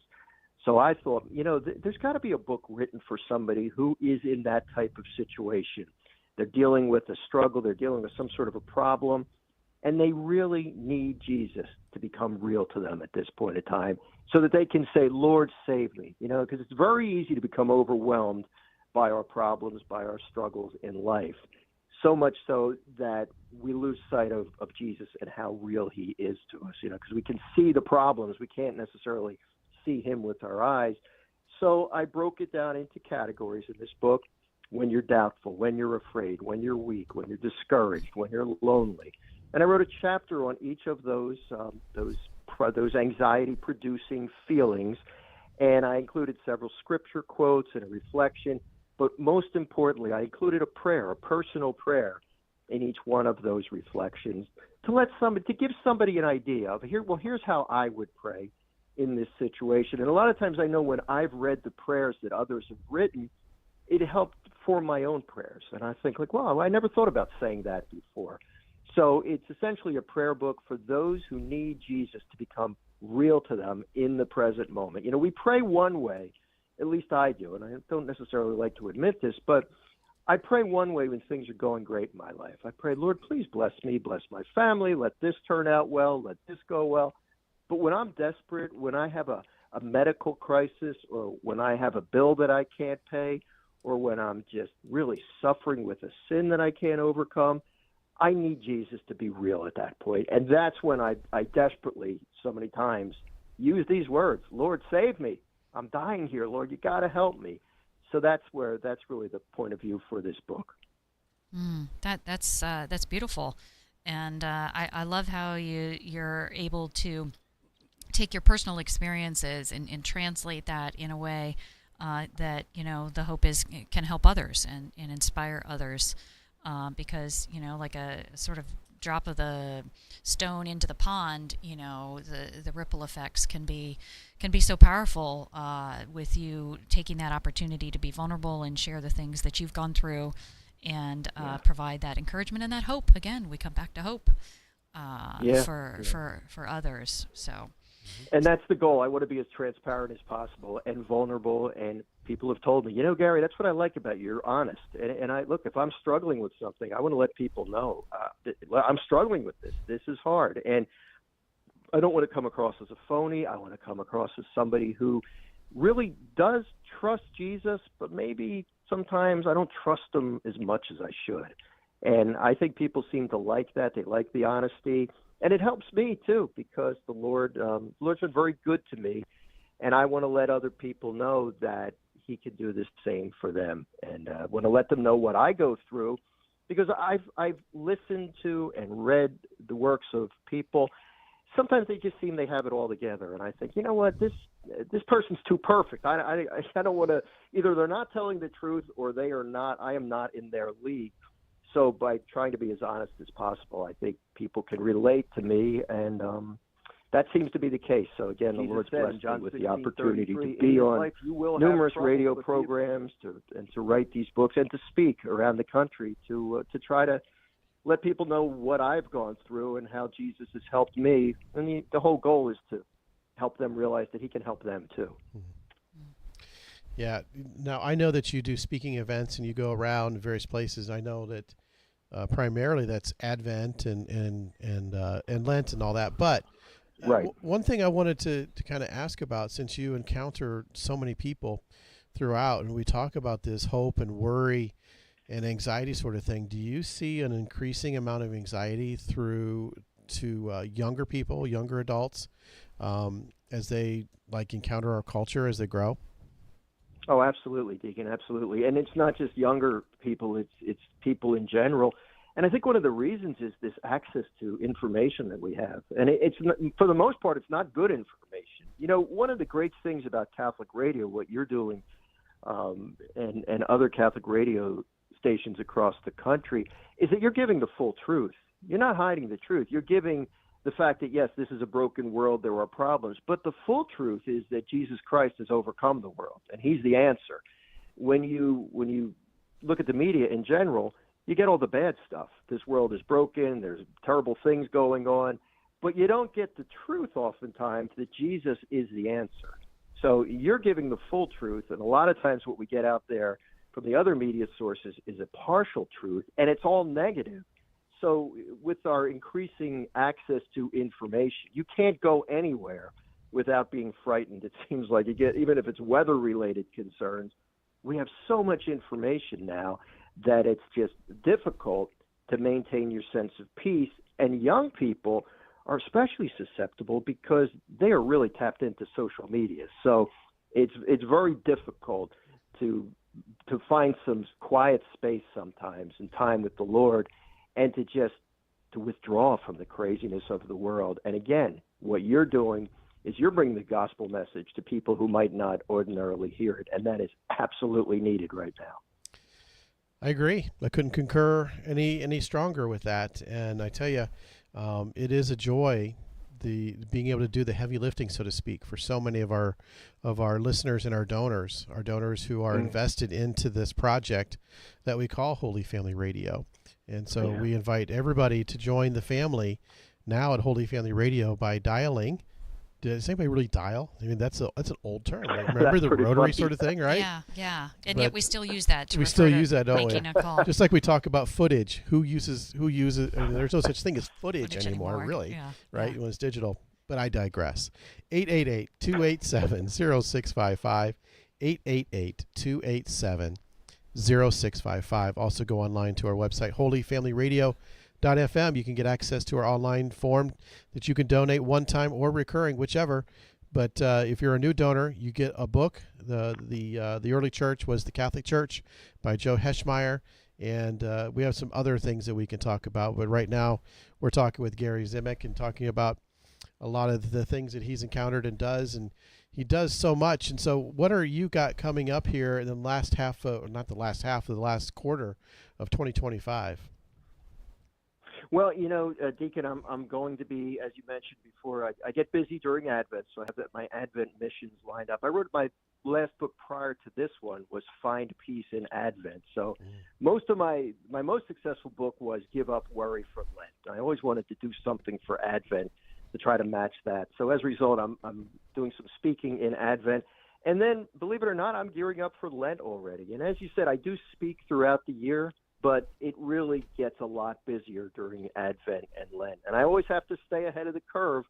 So I'm getting ready. I'm already lining up work for 2026 and going to see where the Lord sends me. I never know where he's going to send me, and it's kind of neat to watch. I've made the deal with him that, Lord, wherever you need me to go, within reason, I'm going to go.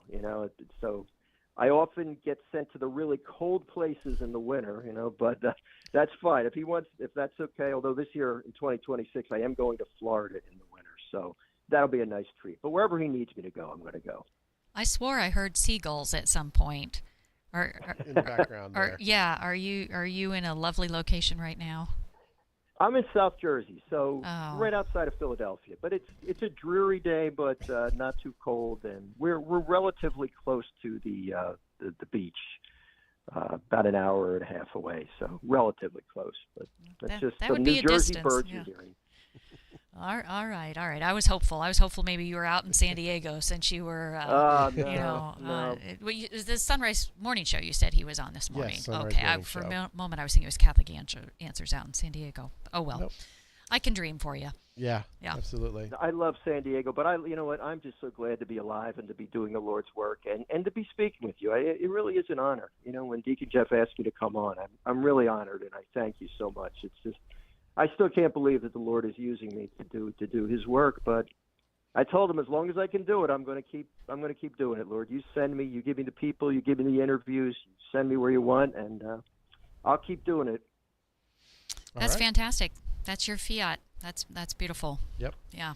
Absolutely. Thank you for that witness. Yeah, thank you, Yeah. Gary. Thank you for joining us today. Where can My folks find pleasure. out more about your books and more about you? The best place is my website, followingthetruth.com. All right, followingthetruth.com. That's where you can learn more about Gary, where he's speaking, a little bit more about him and his books.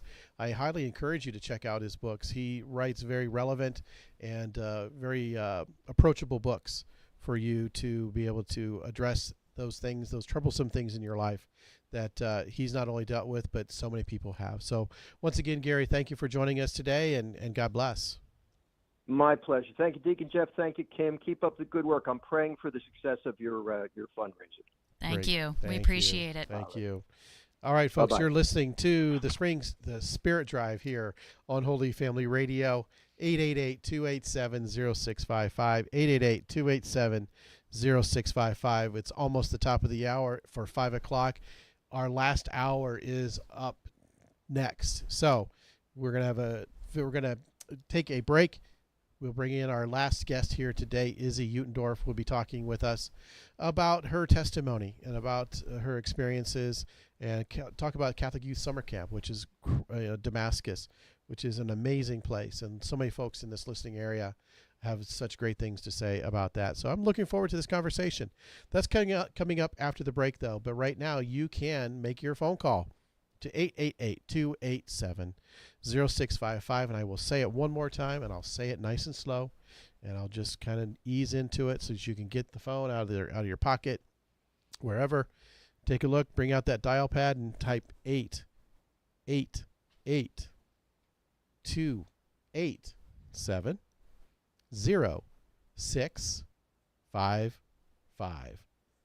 And make that phone ring here at Holy Family Radio Studios, and get our volunteers busy, because we are broadcasting hope and sharing faith for 15 years here on Holy Family Radio. We're going to go to a quick break. When we come back, we'll have our next guest, Izzy Utendorf, here in studio. Thank you for listening. Call now, 888-287-0655.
And yes, we are back here at the Spirit Drive here.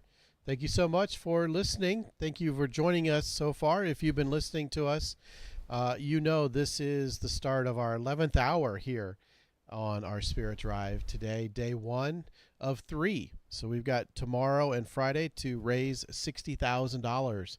That is our goal for this particular Spirit Drive, and we need that because our need is great. And without it, we wouldn't be able to do the work that we're doing right now. So we encourage you to call 888-287-0655.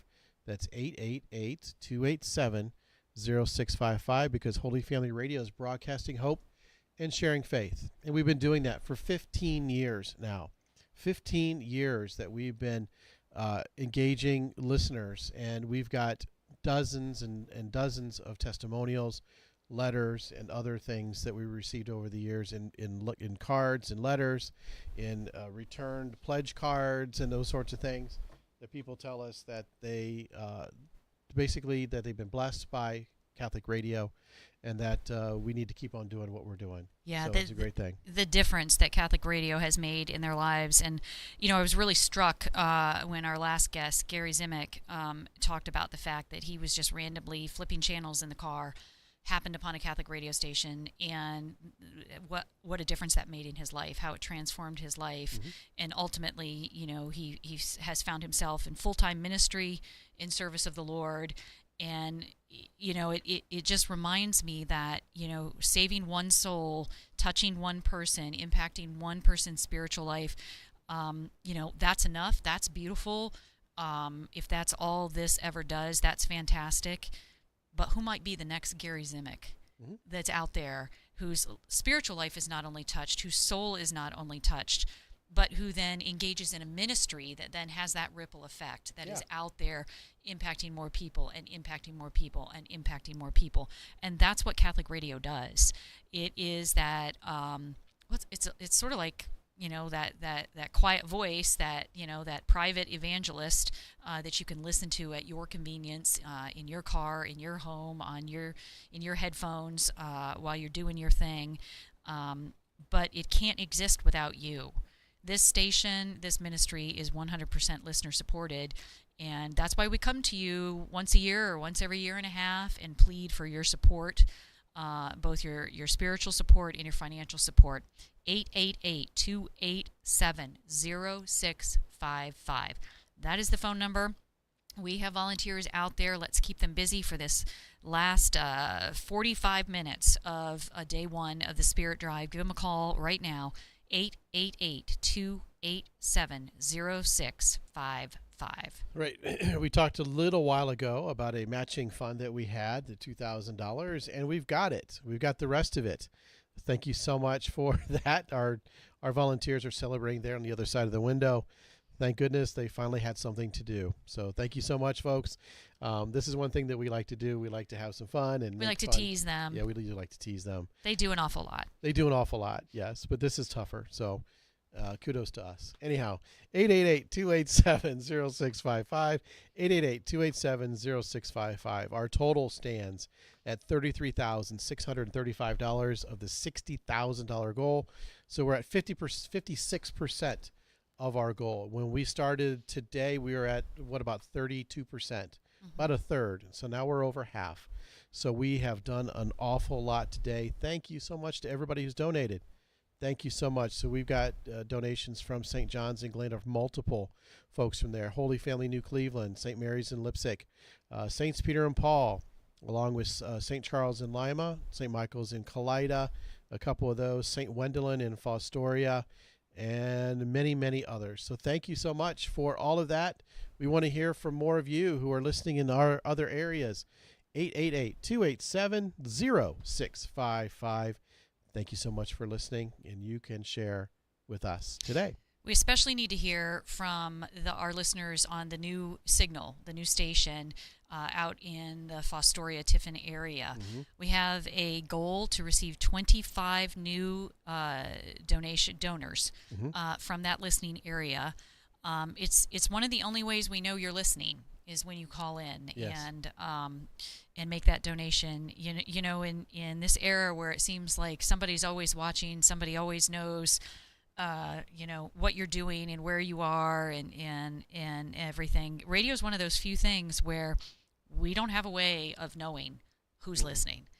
There is no way to track that. And so your call, if your best guess gift is $5, we are so grateful for that.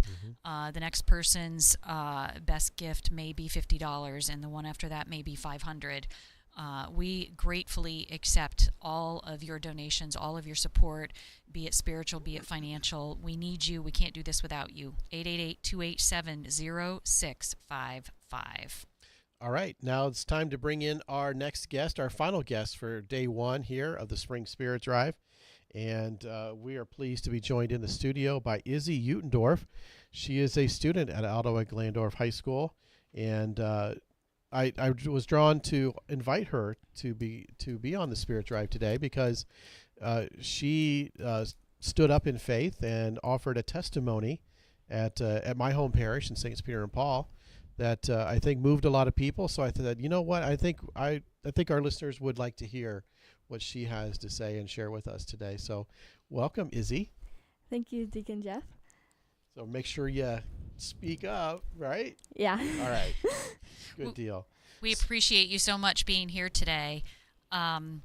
Your story starts with a trip to the Damascus Catholic Youth Camp. Is that Yes. correct? Yep. Okay, well, let's back up one step. What is that? What is Damascus? Damascus is a Catholic summer camp. Well, you can go there. They have a lot of retreats. But when I went in the summer. It was a Catholic camp. It really encourages young people to get out of their comfort zone and really get into their faith. It's beautiful because like they support me. They support everybody in such a beautiful way. And that's where my testimony comes in, is I had my testimony at Damascus. And yeah. Was this many kids go, many youth go multiple times to Damascus? Was this your first time there? No, this was actually my fourth time. Yeah, and this fourth time I finally gave my life to Jesus, and he came in, and it was just a beautiful experience. Let's go ahead, if we can, and back up briefly. What would you like to share with us maybe about those first three experiences, and then we can pivot into the fourth one? So those first three experiences, they were great. Like, I felt, when I was there, I felt close to the Lord.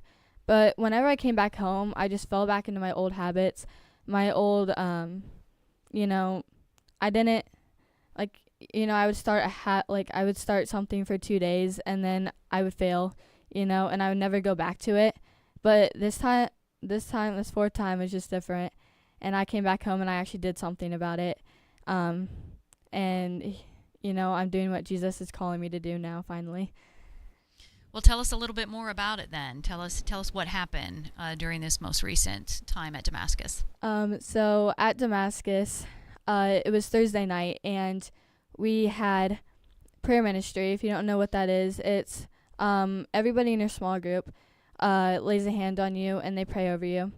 And you can tell them what you want to be prayed over, and they will pray over you. But before prayer ministry, we had worship. And in worship, the Holy Spirit called out to me and was like, "Hey, Izzy, I want you to go first for prayer ministry." And I was like, I never went first before. That's really getting out of my comfort zone. And then he was just like, I want you to also ask for me to come in, to pray for me to come in.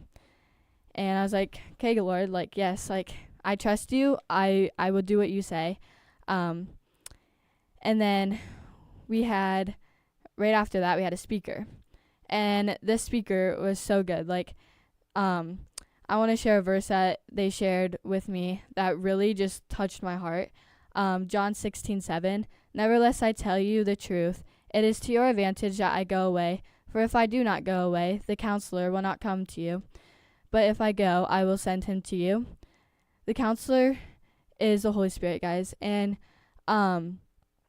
when he said that, it brought me so much peace knowing that like he wants to send the Holy Spirit to us, and that it's like okay that he went away, right? Like it's okay that he is not, walking foot on this earth, but he's up there. And the Holy Spirit is just like it just brought me so much peace knowing that like the Holy Spirit can come into me and fill my life. And I don't know why, but that really brought me peace. And so then we had prayer ministry, and I went first. I raised my hand. It took a little bit for me to raise my hand, but I raised my hand. I went first, and they're like, "What do you want to pray for?" And I was just like, for the Holy Spirit to come in, just like the Holy Spirit said to. And as they laid their hands on me, they were praying over me, and my counselor was like, as soon as she said white dove, my hands and my legs just started shaking, and I started losing control of my body, and I just fell down. They laid me down, and it felt so, like, I felt so comforted by the Holy Spirit, and the Lord was just saying, like, I'm here, I'm truly here, and all that doubt that I had before just went away. He really just filled me, and I truly felt fulfilled in that moment. And then this priest comes over about halfway in and prayed over me and was like, Holy Spirit, come more. And as he did that, I started shaking even more, and that's when I got my calling to become a sister. Now, I've always had that calling, but I never wanted to listen to it. I always thought, oh, it's just my brain telling me that. Like, I want to have a husband, and I want to have kids. And it was just, like, but in that moment, I knew that it's not my brain anymore. Like, it's the Lord. And the Lord also just told me, like, you know what, I want you to still go to college. I still want you to do those dreams. I still want you to run. But after you're done with that, he's like, I want you to go and go to the convent. And he's like, you'll know when it's time. He'll give me a sign and everything like that. But then after that, I just kept resting in the Holy Spirit, and it just felt like a warm blanket, and it was so beautiful. And I got up, and he was like, you know what, now I want you to share this with everybody. And I was like, oh my gosh. You want me to stand in front of people and talk? And he's like, yeah. He's like, I'm with you, you got this. But yeah, that is what happened at Damascus. And later on, I shared it at Damascus, and then I shared it with my church, and now I'm here sharing it with all you guys.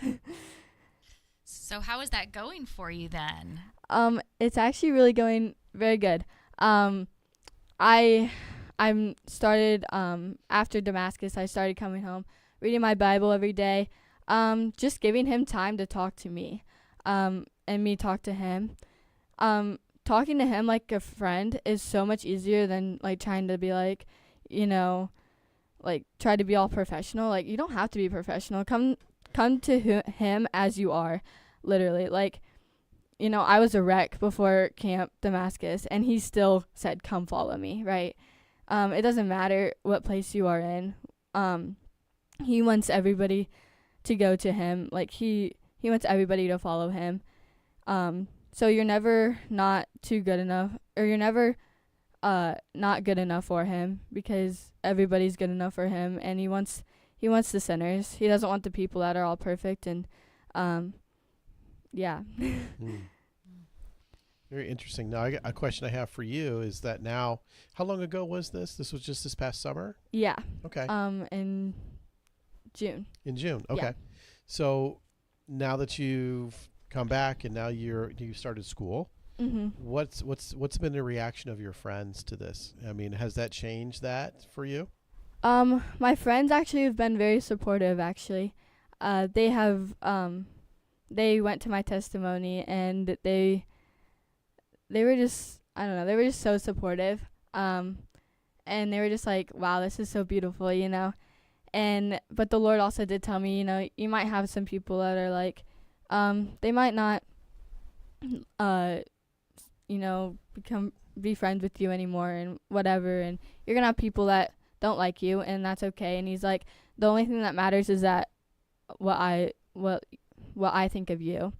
He goes, it doesn't matter what other people think of you. It's the only thing is what I think of you. And that's really helped me, especially like, cause I always have like some times where I'm like afraid to talk to people, or like I'm afraid what to say or whatever. And he's like, it doesn't matter. Like if you mess up, it doesn't matter. Like the only thing is you're making me happy, and that's what matters. So if you like mess up or whatever, it's fine. You're making me happy, and that's what matters. So, yeah. I think it's so natural for all of us. We all crave that human acceptance and support throughout our lives, but there's probably no time that we feel that more acutely than in, say, junior high and high school. And so here you are as a high school student and able to really accept that message from Christ and incorporate it, and that's such a beautiful testimony. Mm-hmm. I'm sure that you've had your challenges already, and you probably will going forward. Mm-hmm. But tell us what sort of other things has the Lord been calling you to do with this?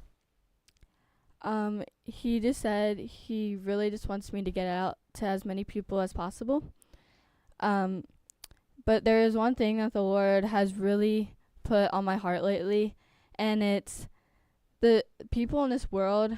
Like, we fight all the time. Like, it's, we all fight from time to time.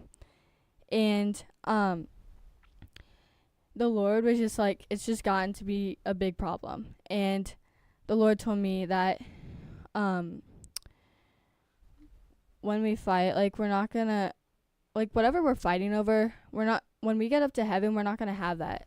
So, like, he's like, but what you are gonna have is sin on your heart, and that sin is gonna cost you.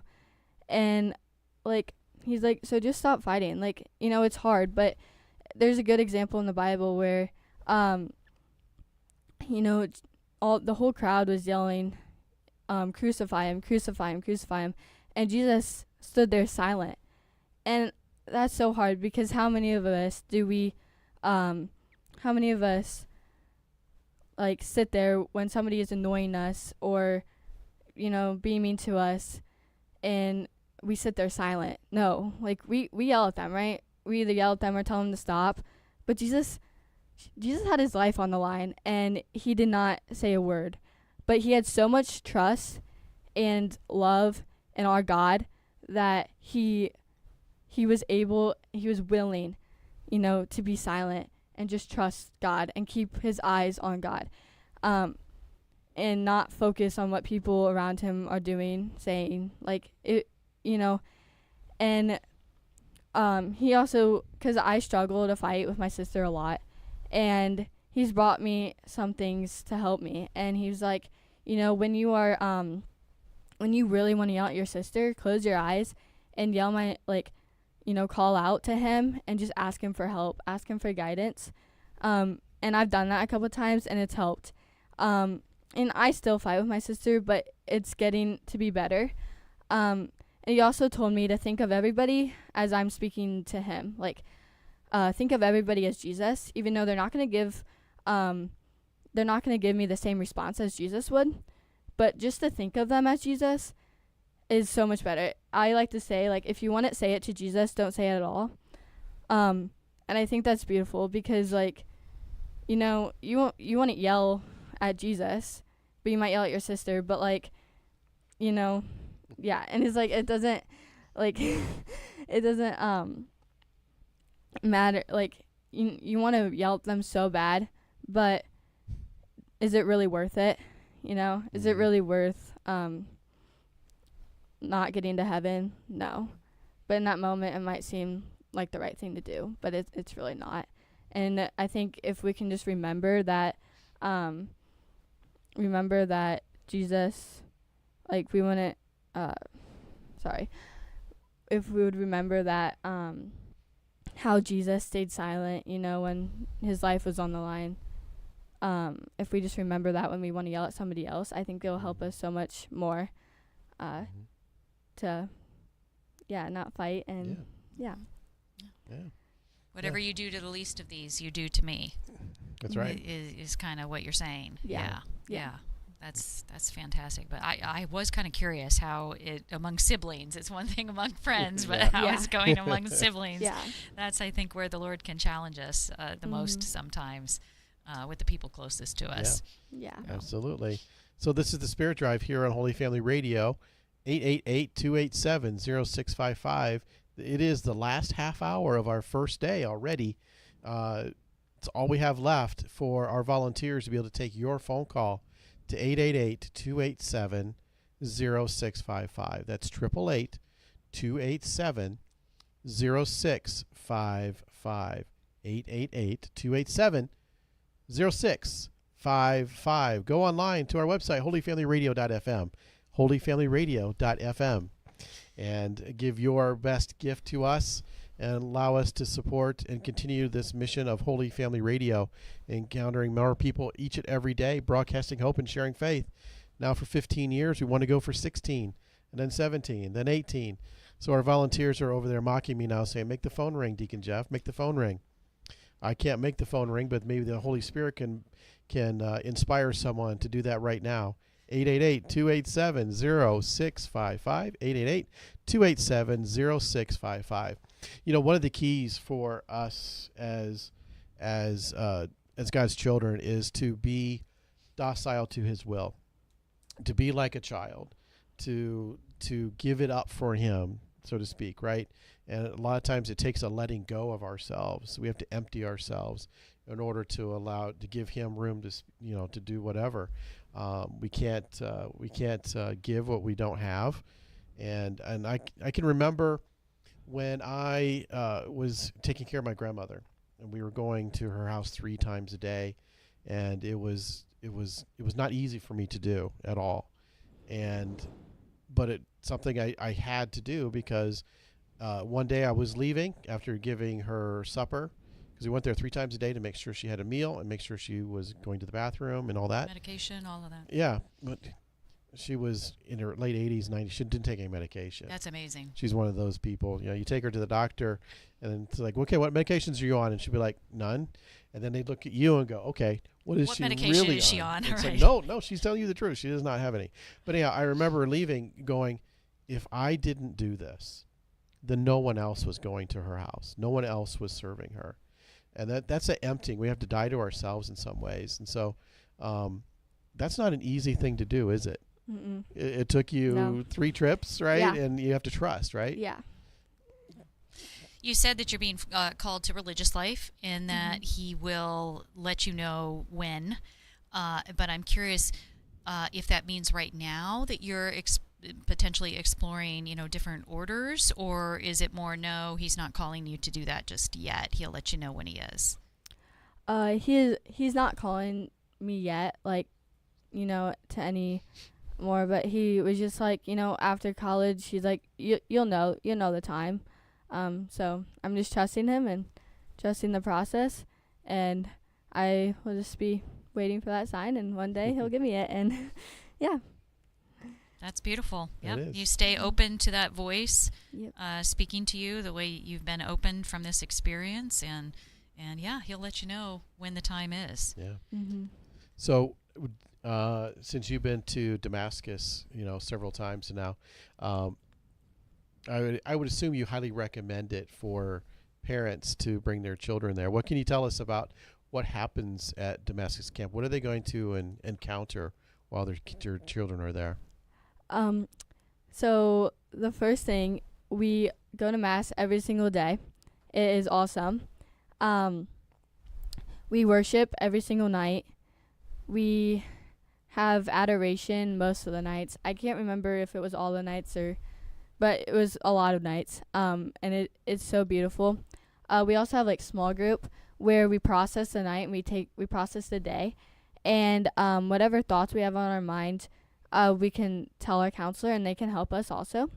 'Cause all the counselors there have had beautiful testimonies as well. And also we have prayer lab in the morning, and it's where we practice Lectio Divina. if you don't know what Lectio Divina is, it's where, you take a passage out of the Bible and you ask the Lord, what are you trying to say to me today through this message? And normally the Lord will give you like maybe an image or a thought, or he might speak through other people. And it's beautiful because we get to practice that there. And they always encourage us to, when we go home, to practice that every single day. And I think that is a beautiful way just to talk to the Lord. That's how I found myself talking to the Lord all the time, is through Lectio Divina. And and if he gives you something and you don't understand, ask him. Be like, hey, like, Lord, like, I don't understand this. Can you help me? And normally he'll give you another explanation. And that's beautiful. But also at Damascus, we also have a whole bunch of activities. They have like a lake there, high ropes, low ropes, giant swing. They also have paintball, archery, tag. I mean, they also make it fun. But the most important part is just worshiping and adoration and all in Mass. And they make that so fun too.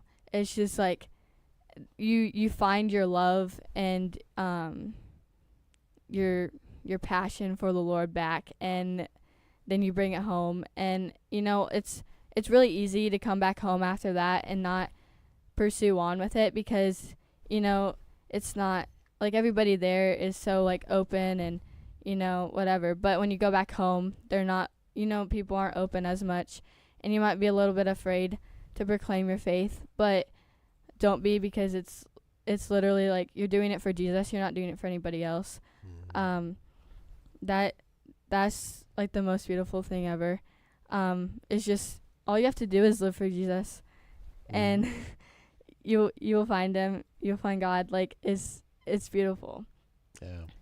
I can tell you that I have the opportunity to interview confirmation candidates.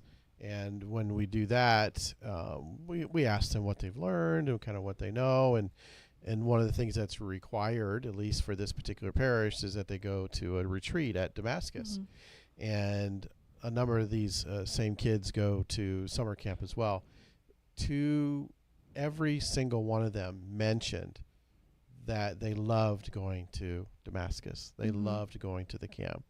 It was, I can't come up with a better testimonial, or I can't recommend it highly enough that folks, consider the expense of sending your kid to a summer camp at Damascus. And caution, word of caution, you need to sign up early.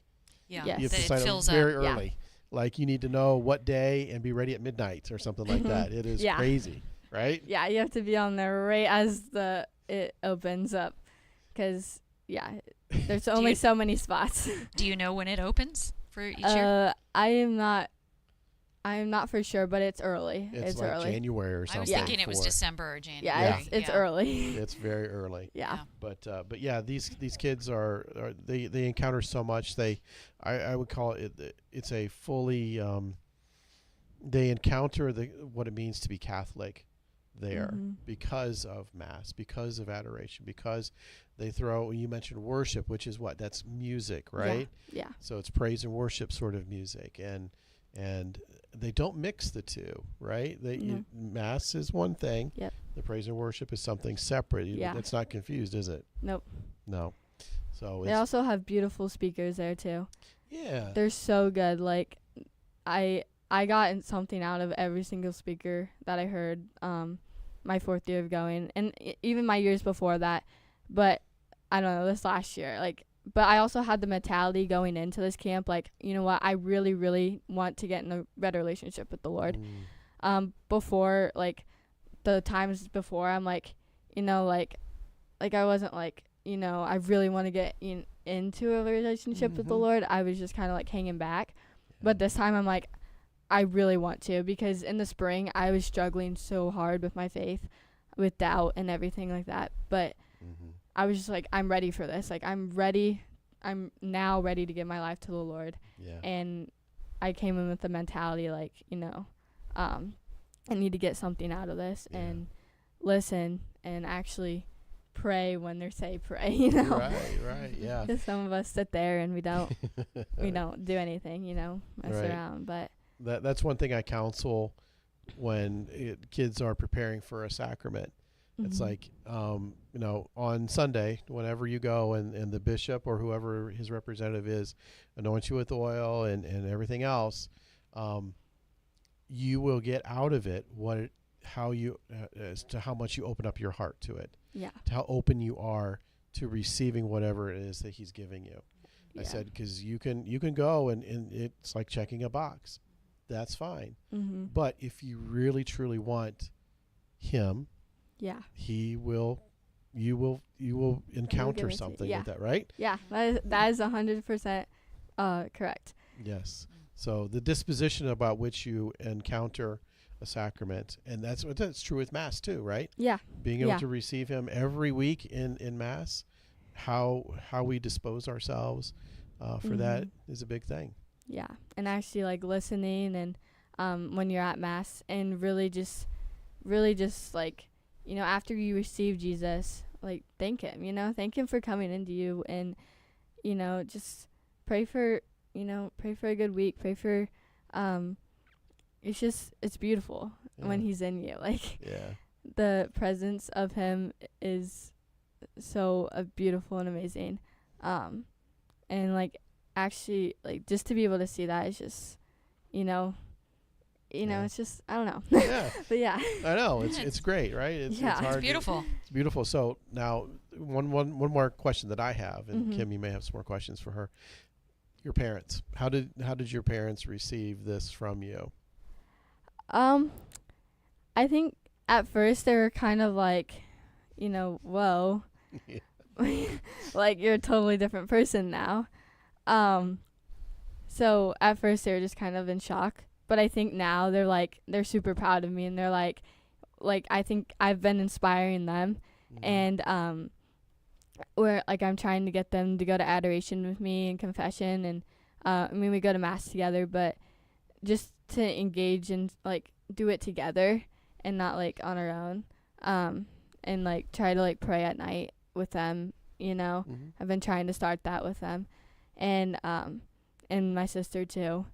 But yeah, even my sister went this past year, and she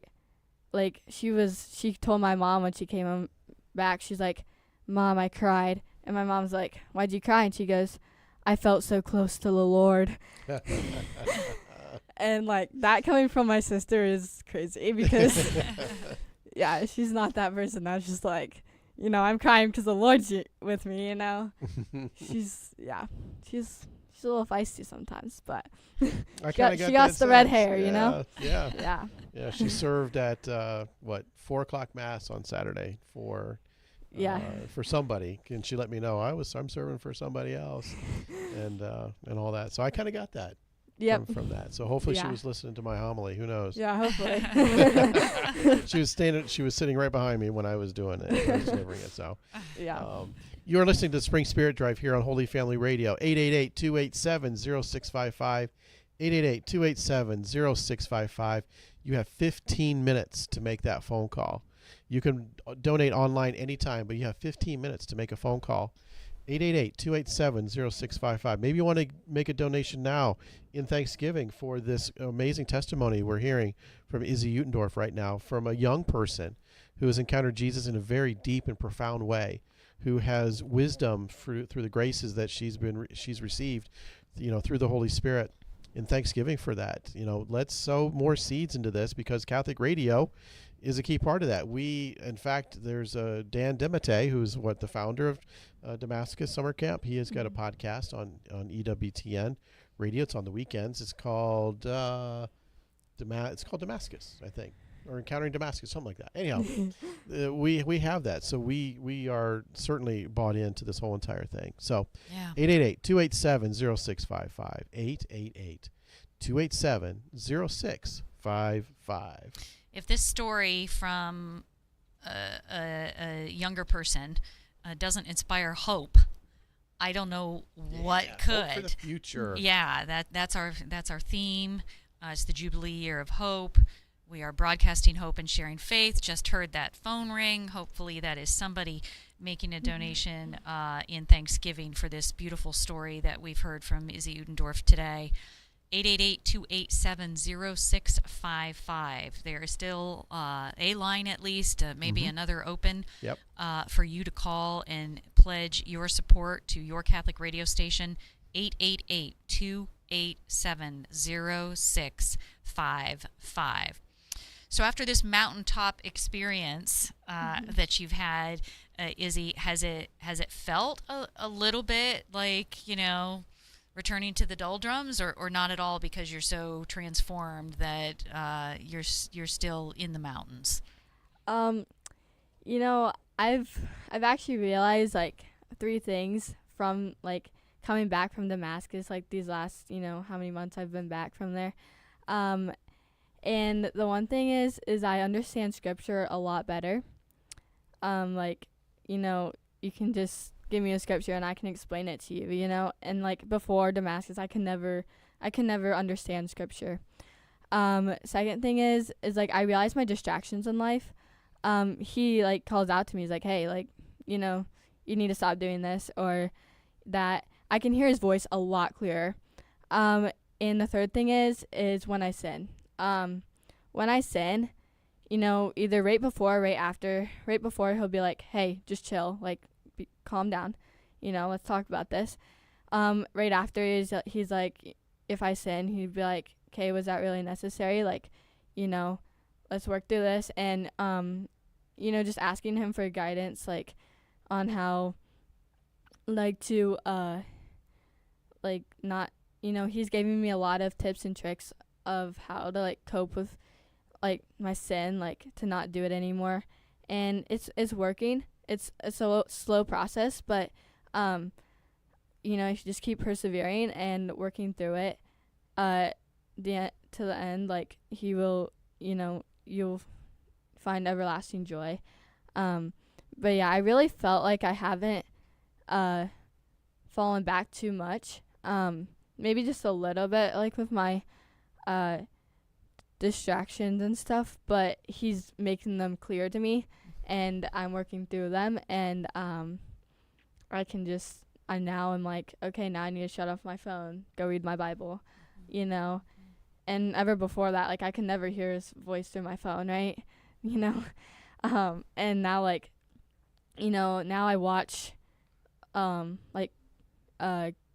Catholic stuff on my phone instead of random stuff, stuff that's not teaching me anything, but stuff that's actually teaching me about the Lord. And there's a lot of great speakers online too.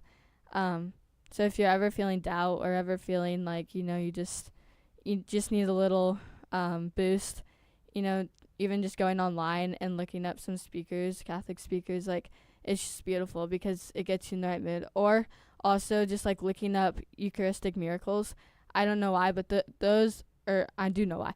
Those always bring me back to the Lord and back to where, like, this is why, like, it's just, he's really here. Like, it's not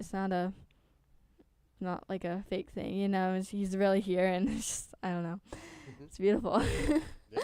Well, what advice do you have for someone who might be where you were at, say, a year ago? My advice to you is to go to confession. Break down that wall of sin right away. Because once you break down that wall of sin, you can hear the Lord so much clearer, believe it or not. Because when you sin, especially if you haven't been to confession in a while, that sin builds up, that wall gets higher, and when you don't pray or read the Bible, that wall gets thicker. And it makes it so much harder to hear the Lord. And when you go to confession, you knock that down. And right after confession, pray about it and truly be like sorry for your sins. Right? Don't just be like, sorry, Lord, and then go back and do it. Try hard not to do it again. It might happen again, and you just have to go to confession again. But also ask the Lord for guidance on that. But then after that, start reading your Bible every day. Start little and progressively reading it more and more and more each day. And also just praying the rosary, like going to adoration and just spending quiet time with him. Like, it could be 15 minutes where you're just sitting there and you're just receiving his love, receiving his grace. He might put a thought in your brain and he might be like, he puts a thought in your brain and it's like, he might be teaching you something. So, like, dive deeper into it with him. But just not only attending Mass, but also attending confession, adoration, and reading your Bible. Like, that has been, like, my savior. Like, my Bible, like, I love it so much. Like, I read it every day now. And, like, I don't think I ever could stop because it's so interesting when you just dive into it. But yeah, that's my advice to you. And yeah. That's beautiful. Well, wonderful. Yeah. I tell you what, I've got a message for you. Mm-hmm. Okay. It says, "Hey, Izzy, your dad called in and he's donating corn. Your pizza is waiting for you in the parking lot." So supper is waiting for you when you're done in the hot seat, right? Right there. Yeah. So, well, I tell you what, we are 7 minutes away from the end of our first day. And so I do want to thank you for coming in. I want to thank you for having me. Oh, absolutely. It was our pleasure, believe me. Thank you for your courage and thank you for your yes. Yes. Yeah, absolutely.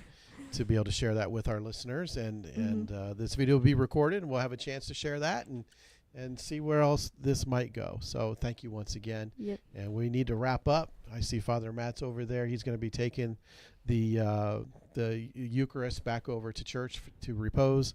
And we'll have adoration again tomorrow starting at noon and running till about 5:30 or so because the Sarah Club of Lima, of Allen, Putnam, and Van Wert counties is going to be here tomorrow. They have got an event that they're looking to promote, the Sarah Club.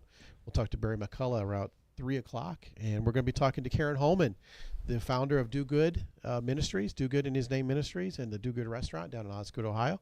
She'll be here, and we're looking forward to talking with her. So right now we have 6 minutes left to go in this first day. Kim, it's been a pleasure to spend this 11 hours with you. It's been a pleasure for me, Deacon Jeff. Folks have 6 minutes to call that number, 888-287-0655. Give us a call, be part of our, we hope it's going to be a historic first day. So yeah. how about, it has been a historic first day, I can tell you that. So be a part of it. Be a part of it. Call and make your pledge now, 888-287-0655. If you prefer to do it online, that will count, holyfamilyradio.fm, or go to the Holy Family Radio app or the iCatholic Music app and make your donation there. But we do love those phone calls. It's a chance to interact with you one-on-one, hear what you like about Catholic Radio, how it can better serve you. Give us a call, 888-287-0655. And remember, you can donate anytime online. So there's no 6 p.m. constraint on donating online. So if you happen to be driving or somewhere where you cannot get easy access to your phone or to your laptop computer, you can do it later, anytime, 888-287-0655, or online at our website, our apps, or where else? Oh, on our social media channels. Yeah, okay. The link is there.